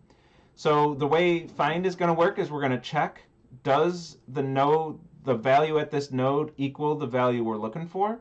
If it does, we're going to return a reference to the linked list node, which is often useful when it comes to linked lists to actually have a reference to the node that you're interested in instead of just a Boolean true or false, did we find the value? Often we want to get the node itself because we might want to modify that section of the linked list. We might want to add or remove nodes. So it helps to have the node. We're not actually going to use that feature in 116, but it is very common. You'll see it out there, so I wanted to expose you to it. If the value isn't what we're looking for, then we're going to check check if we're at the end of the list. If we're at the end of the list, then we're going to return something to indicate that we have not found the value we're looking for. In our case, in this case, I'm going to return null to say the value isn't in this list. Otherwise, make our recursive call, move on to the next node. Now, the order of these 2 base cases is very important. You want to make sure you process the node first before you check if you're at the end of the list. In this situation, it depends on how you have your recursion set up. You might, but the important part is making sure that the last node of the list is processed. If you have these switched, if you're saying, I'm at the end of the list, so I'm going to return null, before checking the node's value, if the value you're interested in is at the last node of the list, you're never knowing that. You can never know that because you never check the last node of the list. So however you set up your recursion, make sure the last node of the list is always set. We always have test cases to where the value of interest is the last node.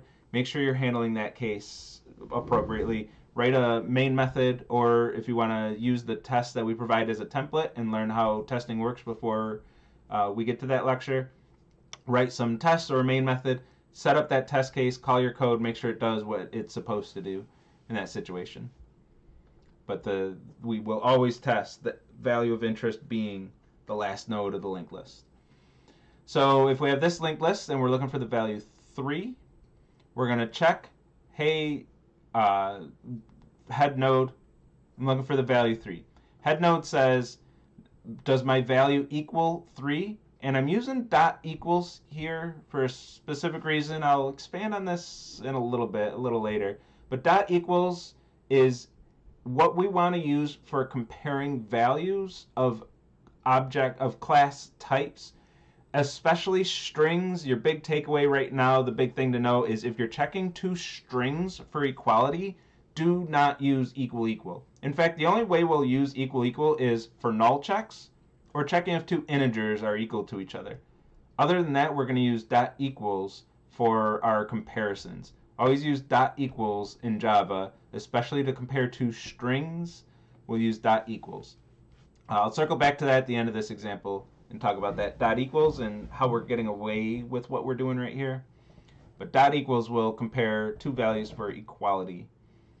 Equal equal will check if you have 2 references to objects. Equal equal will compare if those 2 variables have the same value. Those variables' values are references, so you're checking if those 2 variables refer to the same object on the heap, which is usually not what you want to check. You want to check if they refer to objects that have the same values in their instance variables. Like for 2 strings, you want to know, are these 2 strings, do they have the same actual strings in them? Not, do these 2 string objects refer to the same string on the heap? That's not really what you want. So dot equals for comparisons. So the first node didn't have the value 3. It's not the end of the list, so it's going to pass the buck to the next node. Next node says, oh, I do have that value. That's my value. I got that value. So it's going to return this, which is a reference to itself from that stack frame, and then return that reference to the caller, and it's going to return that reference to the original caller that started the recursion, and it's going to say this node, here's a reference to the node, the first node that contained the value you were looking for.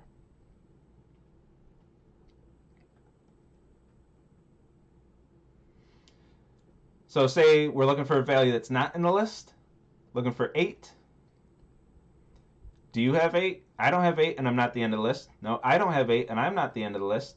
I don't have 8, but I am the end of the list. This is where we're going to return null and say, hey, the value you're looking for isn't here. But this is where the order matters. If we did have 8 in this last node and we switched our base cases to check, okay, I'm the last node of the list, return null without ever checking if this node had the value 8, then we're going to get ourselves in trouble.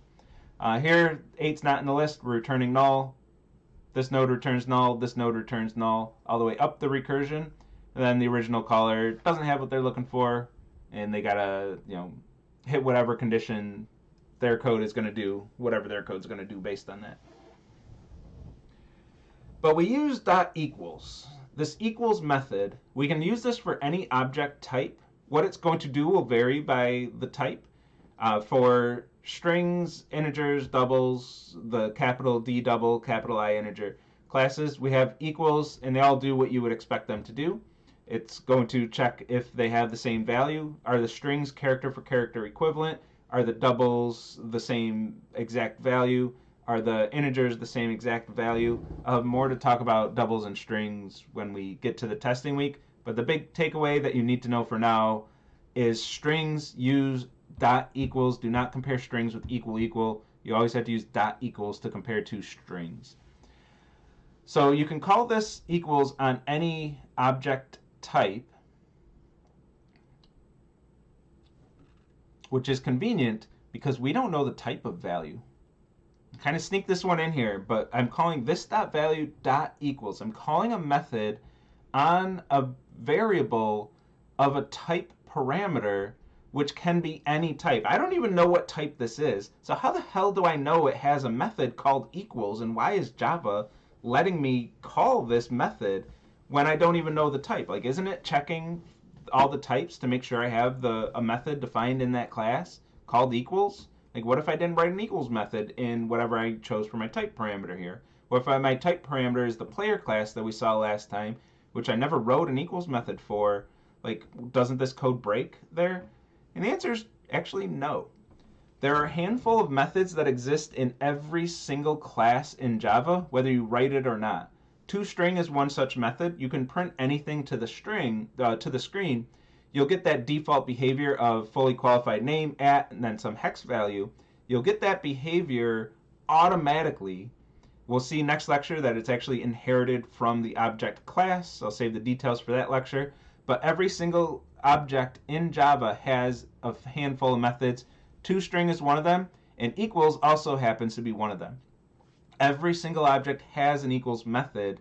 By default, it will compare the references. Do these two variables refer to the same object, like I mentioned earlier? But some objects have more advanced behavior, like strings will actually go character for character, or make sure they are equivalent strings. But they all have an equals method. So that's how we can get away with writing this find code. It's also how we got away with writing the toString code, because we concatenated the value to, actually that was linked list node int at the time, but it still works for this class because we can call toString. When you concatenate a string with some value, Java calls toString behind the scenes, and that method exists in every type, so we could do toString with a type parameter. That's perfectly fine too. But what if we want to do, I don't know, literally anything else? What the fuck do we do then? So the next method we want to look at is finding the minimum value of a list of doubles. So we're going to want the less than operator. And less than is not one of those methods. It's not something that exists in every single type in Java. So we can't do the same thing we've done on these last four methods on toString, size, find, and append. We can't do the same things we've done because we need a less than operator. We need something that's specific to doubles or at least numeric values. And we just can't have the same strategy. So we're going to switch in the ratings reviewers. That's a reference to an old assignment that used to do that. We have a linked list of strings is the current one. So what if you have a linked list of strings and you want to do string specific things to the linked list?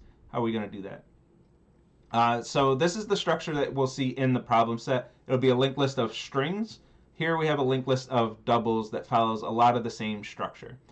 So here we have to get out of the linked list node class itself. We're going to get out of that class and start writing our code in a separate class that uses the linked list node class. And I'm abbreviating this LL node for linked list node. That's strictly just so I can fit things on my slides. There's one line here in particular, I guess this one, that gets too long and then it crunches up my, it's just for the slide, just for aesthetics. But this is the linked list node class that we've been using. So we have a separate class that has a linked list as an instance variable. And this is our use case on the problem set. We have a class with a linked list node as an instance variable. And then we're going to work with this underlying linked list through all the methods that we write. This way we can have a linked list of a specific type. Whenever we're writing methods to work with this linked list, we know it's a linked list of doubles, so we can do all of our double specific stuff, including the less than operator right here, because we know it's a linked list of doubles. So let's break this down and talk about this code. So we have our instance variable that stores a linked list, which is initially empty. To represent an empty linked list in CSE116, the variable itself is assigned to null. Don't do any other thing. Students want to come up with all kinds of crazy, silly things. Don't do anything else. The variable itself is equal to null. That's our empty linked list. That's how we represent an empty linked list in CSE116. So when we first create our linked list, I'm going to assign it to null. We have an empty list. And then in my methods, I have to check for null. I don't just have to check for null to see if I'm at the end of the list, but I'm also checking for null to see if the list itself is just straight up empty. If numbers is equal to null, that means it's already past the end of the list, which means the list is size 0.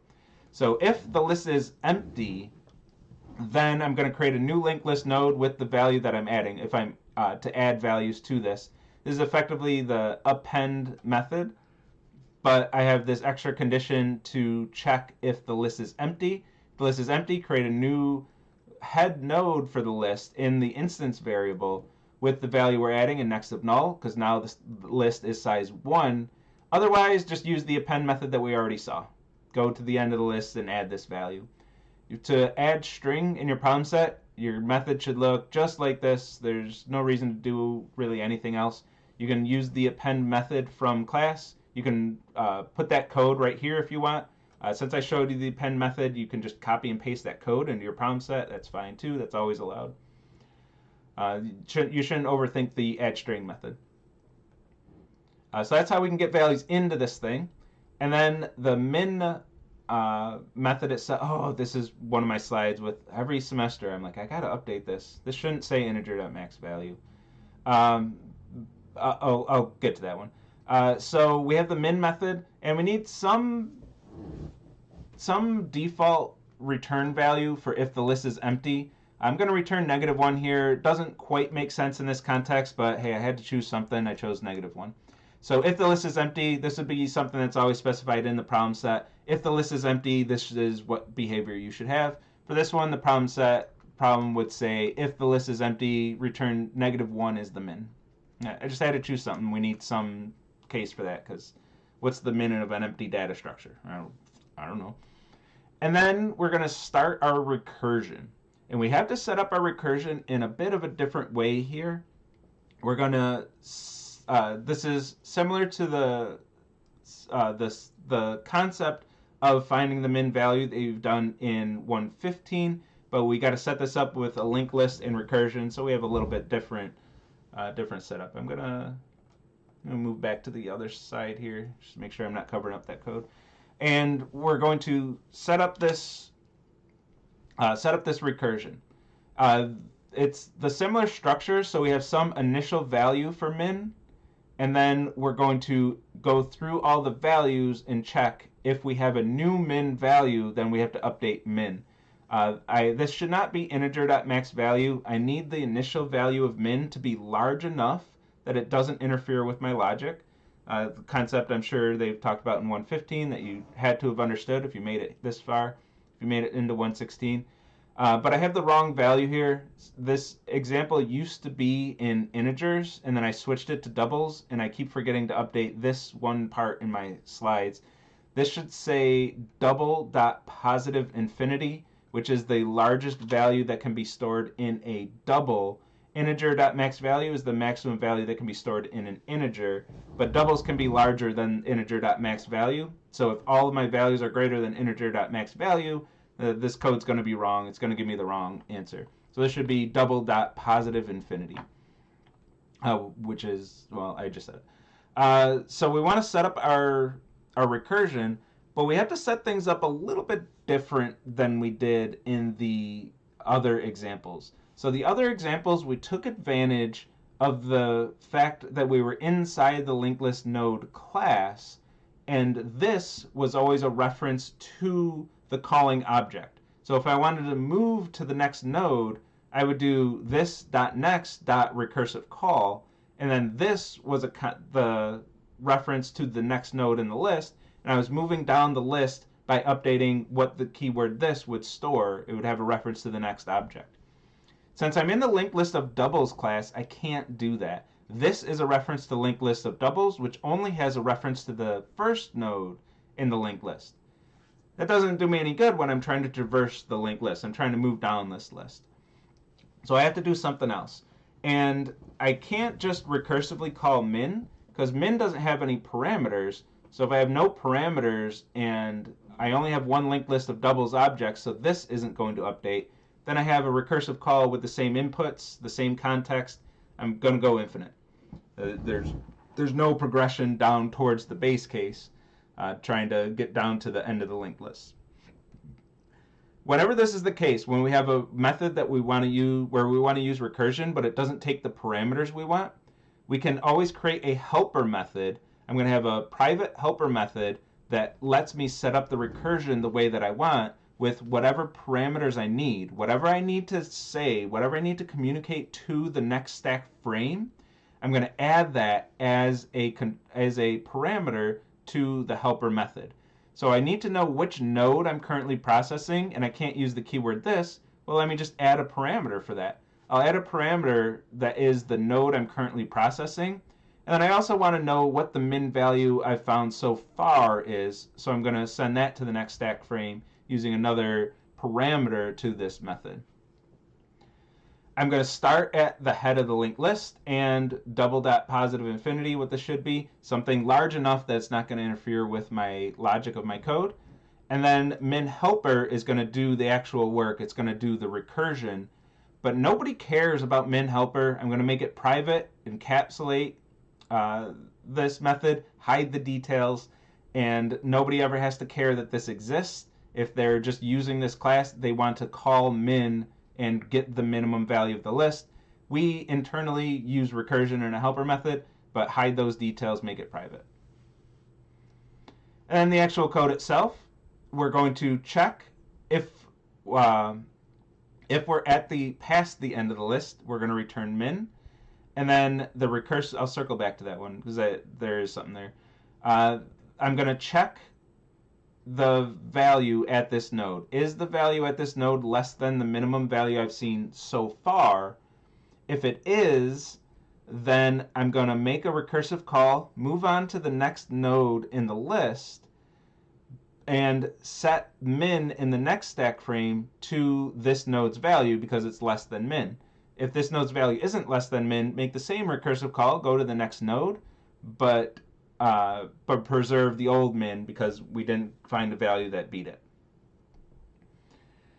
And notice that my null check is a bit different than it was in the other methods. There are kind of two different flavors of null checks, if you will. There's one that we did earlier where we're checking if next is null.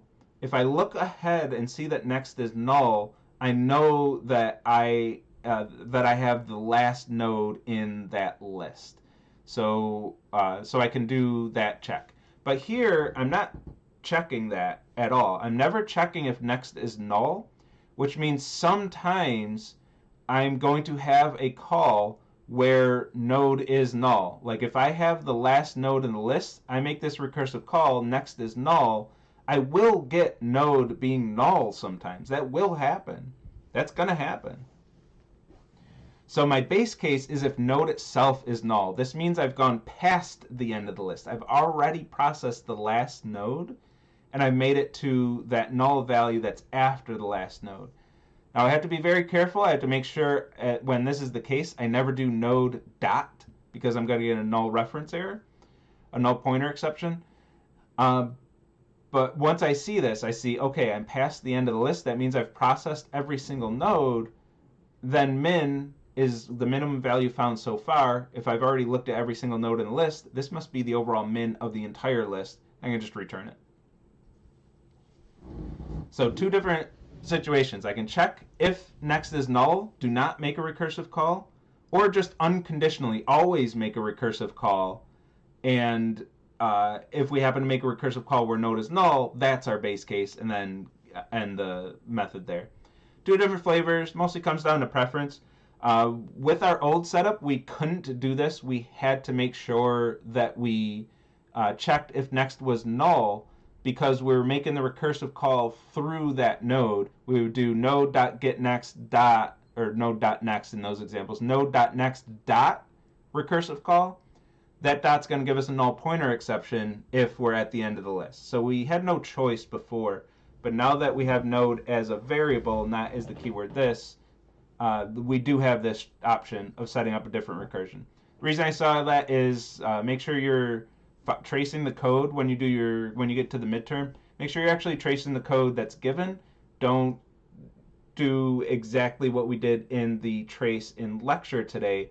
I see students do that all the time. They just overstudy the one example and just kind of regurgitate that one on the quiz instead of actually tracing the code. Make sure you actually trace the code. You'll never have any issues. But that's what's happening here. We have two different styles. Okay, in deleting a node, I'm going to jump to the next slide deck for stacks and queues. Not a lot of time left for stacks and queues, but let's get there. Luckily, there's not much assessment on stacks and queues, if I'm being honest. So I think we can rip through this pretty quick. I think we still can finish on time here. We do have to talk about deleting a node. This is a big part of the problem set, the linked list problem set. So let's make sure we talk about this. These are the same slides at the end of the previous slide deck. I should just move them here permanently because I never get to them in the other lecture during the regular semesters. But say we want to delete a node. We want to delete this node containing the value 2. What we need is a reference to the node that comes before that node. So we need a reference to this node containing the value 3. And then to delete a node, we're going to update this node's next to its next node's next node. So if we have a reference to this node and we say node.next equals node.next.next, we effectively cut that next node out of the list. So this node is no longer part of the list. All we had to do is update one reference and cut that node out of there. That node is no longer in the list. And if we have no references to this elsewhere in our code, this node is going to get garbage collected. It's going to get gobbled up by Java. That's really it. That's how you delete a node in a linked list. Manipulating the structure of a linked list is very easy. That's the advantage of linked lists. And deleting a node is no exception. Just update one single reference to another node, and that's it. When you're deleting a node, there are two edge cases to think about. Two situations that need a little more exception. One is if you're deleting the last node of the list. This isn't really an exception. Just make sure your code is processing that last node, like I mentioned earlier. Make sure you're not checking, oh, I see null somewhere over there, so I'm done. Make sure you process the last node, check if it is a node you want to delete, and then check for null to see if you're done working, and then return. So make sure you're handling that last node. And the trickier one is the first node. Sometimes the first node in the list is the one you want to delete. So if that's the case, what you're doing in our double example is actually updating the instance variable itself. The instance variable is a reference to the first node. There's nothing you can do in the list itself to remove that node. You have to update the instance variable itself. So that is a special case when you're removing a node from your linked list of strings in the problem set. If it's the first node, make sure you're updating the instance variable to that instance variable's next. So that's deleting a node. That's all I want to say about that. I'm not showing any code for delete a node because that's what you have to do on your problem set. Not giving away the solution. But that's the concept of it. So let's talk about stacks and queues. Stacks and queues we're going to build out of linked lists. And the point of stacks and queues are to restrict your functionality to be able to get you using only efficient operators, which I'll skip my usual opinions on that one. Let's just talk about stack and queue because we only got 20 minutes. So a stack is a last in, first out data structure. You can think of it as a physical stack of objects. With a stack, you can only add things to the top of the stack and remove things from the top of the stack. We have a stack of stack frames we've been using all semester. You can only add a new stack frame to the stack, and you can only return and destroy the currently executing stack frame, which is at the top of the stack. That's all you can do. You can add to the top, you can remove from the top. In our memory diagrams, we draw the stack upside down, so it's like the bottom of the stack is the conceptual top of the stack, but you can only add a new stack frame to the bottom and remove that current stack frame that's on the top. And remember, the crossed out stack frames aren't actually there. Those don't exist. So the top of the stack might not be the bottommost stack frame, but it's the bottommost stack frame that's not crossed out. So we have two methods with a stack, push and pop. And every method for stack and queue are going to be of1 operations. These are all very fast operations and very well suited for a linked list. Making these stack and queues out of linked lists is very efficient. Building them out of an array list might be tricky. Might be tricky to make efficient. You can do it, of course, but it might be slow. Push, add an element to the top. Pop, remove that element. That's it. You got a stack, you got those two methods. Some implementations give you more methods, but the conceptual idea of a stack is those two methods only. Here's some example code. We create a new stack. The stack is empty. We're going to push 1. Push 2 goes on top of 1. Push 3 goes on top of 2. And if we pop, we're going to remove 3 from the stack. So push and pop, that's all we get. Here's our code. Let's break it down. So push is prepend. That's it. We saw prepend. We didn't have it in a method before now, but here we have prepend as a method.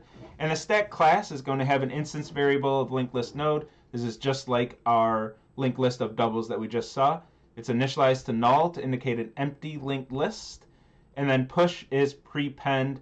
We're going to update our instance variable to a new node that has the value we're pushing and a next of the original, the previous top of the stack or head of the linked list. This could be done in one line. We could do this.top equals new linked list node value this.top, just like we did before. We got it broken into 2 lines just to try to make it a little more clear what's going on there. And then pop is going to remove the top element from this list. So we're going to grab that element. Ultimately, we want to update next. So this is removing the top of the list, the head of the linked list, or the top of the stack. We're updating the instance variable, removing the first node of the linked list. This is the same way you've got to do checks and stuff for your problem set, but this is the same way you would remove the first node from a linked list that's an instance variable, is you update that instance variable itself. So the instance variable is now equal to that instance variable's next. So now this is a reference to that second node in the list instead of the first. we've effectively deleted the first node in the linked list. But once we delete it, because we have to delete that but also return its value when we want to pop. So once we remove it, we don't have access to that value anymore. So we're going to get the value first, store it in a temp variable, and then return that value after we remove the node from the linked list. So a little bit of bookkeeping to get that value returned and the node removed from the linked list. And if the linked list is empty, so if the stack is empty, which is the instance variable itself is equal to null, then we're just going to return null. We have some choices on what to do. I decided to return null. A lot of implementations that are built into languages will throw an exception in this case, and then you'd have to either catch the pop-off empty stack exception or let your program crash. You have to decide what to do. Or be careful about your stacks and just never pop off an empty stack. So visually, in our abbreviated memory diagram here, with a little more detail than the other ones, we have, after this code executes, we have top, the instance variable referring to this node 2, which refers to 7, which refers to 3, which refers to null. So we have this linked list, and as a stack, this is 3 on the bottom, then 7, then 2, 2 on the top. Then if we call push of -5, we're going to create a new node that refers to the original top of the stack, and then top, the instance variable, we're updating to the new node that we just prepended to this stack. And I don't want to go down the whole conversation, but everything in this red box, none of this changed at all. We still have this linked list of size 3 in our code, but our instance variable is referring to this new node, which happens to refer to that old linked list, which gives us the illusion of a linked list of size 4. It's all illusion. It's all just linked list nodes. There is no like linked list, at least in our code. We're not creating a linked list class ever. But we have the illusion of having a reference to a linked list node that refers to a node that refers to a node that refers to a node that refers to null to give us the illusion of a linked list of size 4. And then when we pop off of this stack, we're going to update top to the next node and then return this -5 into x. So x will have that value -5. Top is updated to remove the first node from this linked list. Then this node will get garbage collected, gets eaten up by Java. Cleans up after us, so we don't have to think about it. Java just cleans it up. Now, both of these operators are O of 1 operators. There are a lot of operators, like all the other methods we found, that are O of n, meaning they depend on the size of the list linearly, which means that we have to look at every single node of the list. So if you have a list of 10 nodes, it's going to take it's going to take 10 times some value, however long it takes per node to process. It's going to take that long. Then if it has 1,000,000 nodes, it's going to take 1,000,000 times some constant. So the runtime grows linearly with the size of the list. Those are O of n operations, and those get pretty slow as we have very large lists. If you have less than like 1,000 elements, then it doesn't really matter. Everything's a millisecond. But once you get millions, billions of values in your data structures, linear runtime algorithms really don't cut it anymore. Here we have two O of 1 operations. Neither of these methods depend on the size of the stack. If we have a stack of size 1,000,000, this is still create a new node, update one reference. If we have 1,000,000, this is still get the value of the first node, update one reference, and return that value. It doesn't change the runtime. Neither of these depend on the size of the list because we're just working with the head of the list. We don't care how many values come after it. We're just working with the head of the list with a stack. So those are very efficient operations. This is really almost what a linked list is made for, what it's designed for, is to be able to work with the head of the list. So stack, very efficient, kind of without much work. If we built this out of an array list and started messing with index 0, now every push and pop are both O of n operations. Now we can work on the other side of an array list since we have random access. That is pretty efficient, aside from the eventual resizes. But we can do that and get decent efficiency, pretty good efficiency out of an array list too, for what it's worth. What we can't build out of an array list is an efficient queue. So queue is similar to a stack in concept, but it's a first in, first out, and it's just like a queue. Anytime you've ever queued up for anything, that's the concept we're talking about. Whoever entered the queue first is the first to get out of that queue. This has two methods, enqueue and dequeue. So we add elements to the end of the queue and remove elements from the front of the queue. Visually, looks like this. We have an empty queue. We're going to enqueue 1 at the back, enqueue 2 behind 1, enqueue 3 behind 2. And when we dequeue, we're dequeuing from the front of the queue. So 1, they've been waiting the longest, they're the first ones out. So we remove 1, X gets the value 1, and 1 is removed from the queue.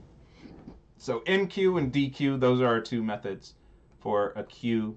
And we want to do them both in O of 1 time. That if we're not hitting O of 1 runtime, there's no point in using a queue or a stack. The data structures themselves. There's no point in building a queue if it's not going to be O of 1. You might as well just use whatever data structure you want and just use it as a queue.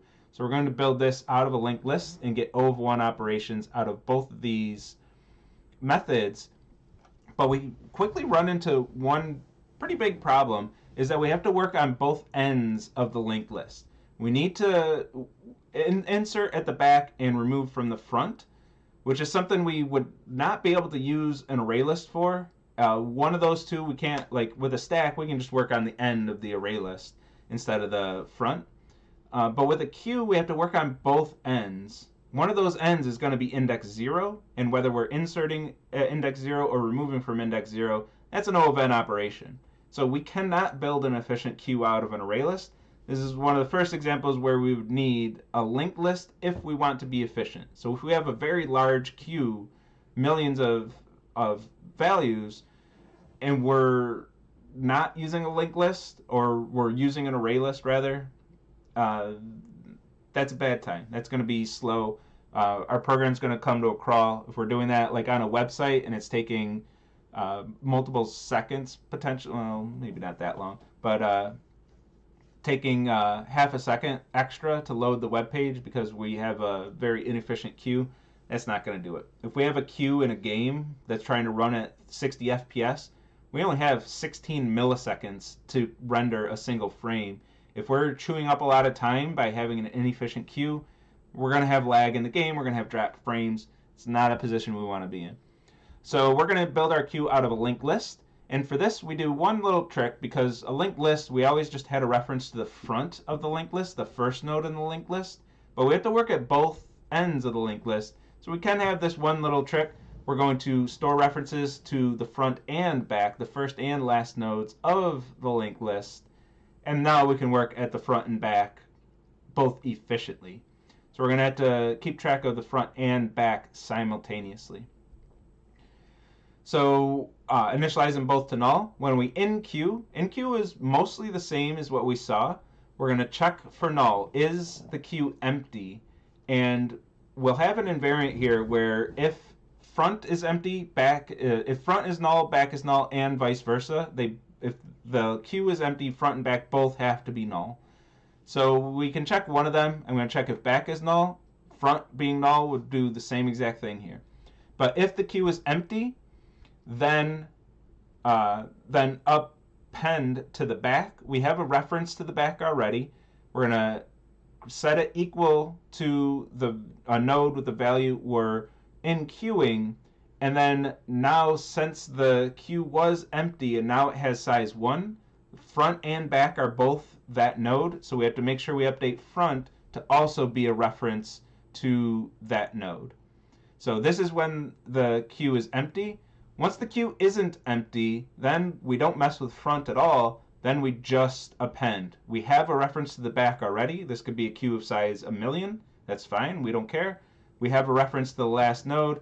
We're going to append there. Now append is efficient. Append usually is O of n because we have to traverse the entire list and then append. But we don't have any traversal now. We just append. That's the only thing we have to do. So we're going to append. And then just a little bookkeeping. We have to make sure we update our instance variable to be the new node that we just created. That's O of 1. None of this depends on the size of the list. We're never traversing the list. We're never saying dot next, dot next, dot next. There's no recursion. This is O of 1, very efficient. Same with DQ. DQ is the same as pop for a stack. It's the same logic. We're going to update. We're going to temporarily grab this value. We're going to remove the first node in the linked list, and then we're returning that temp value that we got. And if the queue is empty, we're going to return null to indicate that we're dequeuing from an empty queue. The one bookkeeping update we have to have is if we removed the last node of the queue, back is still referring to that node. So we have to make sure we update back as well to say that, hey, this is an empty queue now. Now front and back are both null, which is what we're relying on when we in-queue. If one of them's null, the other one's null. So we have to make sure we update back as well if we dequeued the last node.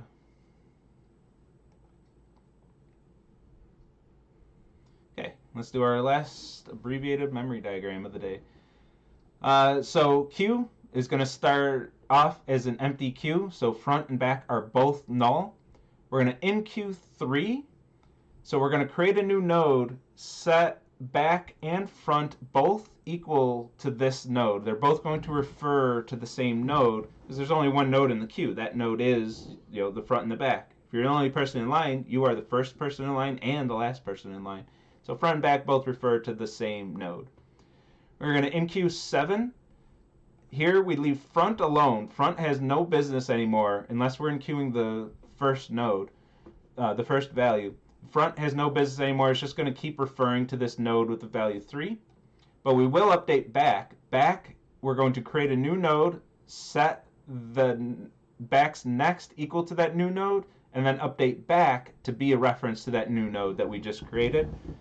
Same thing with 2 when we in-queue 2.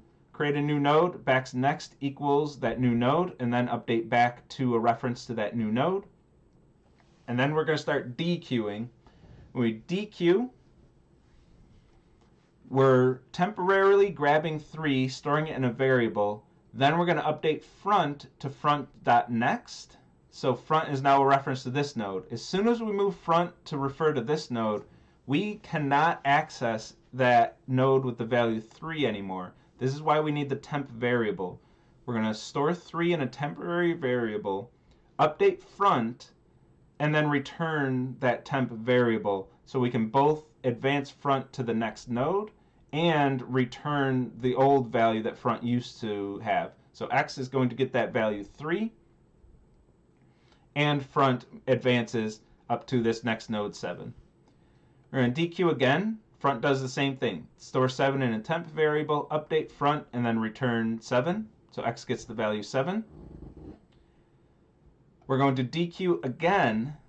Now this one we have one extra piece of bookkeeping. We're going to store 2 in a temp variable, update front. Front is going to have a null reference, return 2, but we also have to notice that since front is pointing to null, that we just dequeued the last node of the list. So we have to make sure that we update back, which was referring to this node here. We have to make sure we update back also to null to make sure that front and back are both null, indicating an empty queue. If we don't do that, back is still referring to this node with the value 2, and we're going to get all messed up. Front thinks the queue is empty, back thinks the queue is size 1. Is just a recipe for disaster. You're going to get bugs. And we're going to dequeue again, because why not? So we dequeue again. We're going to get the value null, because that's what our code does. We say if you try to dequeue off an empty from an empty queue, you're going to get null returned, which is usually fine. You return null, you store null in your variable, you check for null, and do whatever you need to do if that is the case. In our situation here, for this specific snippet of code, our program is actually going to crash. So I guess it wouldn't crash. That wouldn't necessarily crash because we don't dereference the null. We don't use the dot operator on it. But it does crash because null means that there's supposed to be a reference here, but there's not. That's what null means. So we're taking null and saying, okay, q.dq returns a value of type t, which is integer, which is a class type, which can be null. We're going to return null. But what we're doing is trying to auto-box it into x, which is of type int, which is a primitive. A primitive doesn't store a reference. It stores a value directly. So a primitive value cannot be null. It's not allowed. X cannot be null in this code. So we try to convert null from type integer to int. It doesn't work, and the program's going to crash. It's going to say your int variable cannot be assigned the value null because this variable isn't expecting a reference. So what does it mean to have the lack of a reference or null in a variable that wasn't even supposed to store a reference to begin with? Primitive values cannot be null in Java. Primitive values cannot be null, but integer could be. So if we change this to integer x, then our program doesn't crash. X just gets the value null, and the program ends normally. Hey, and we crushed the timing. All right, we did get through everything. That was the last slide. So we slipped in that recursion example and still got to the end. We did it, folks.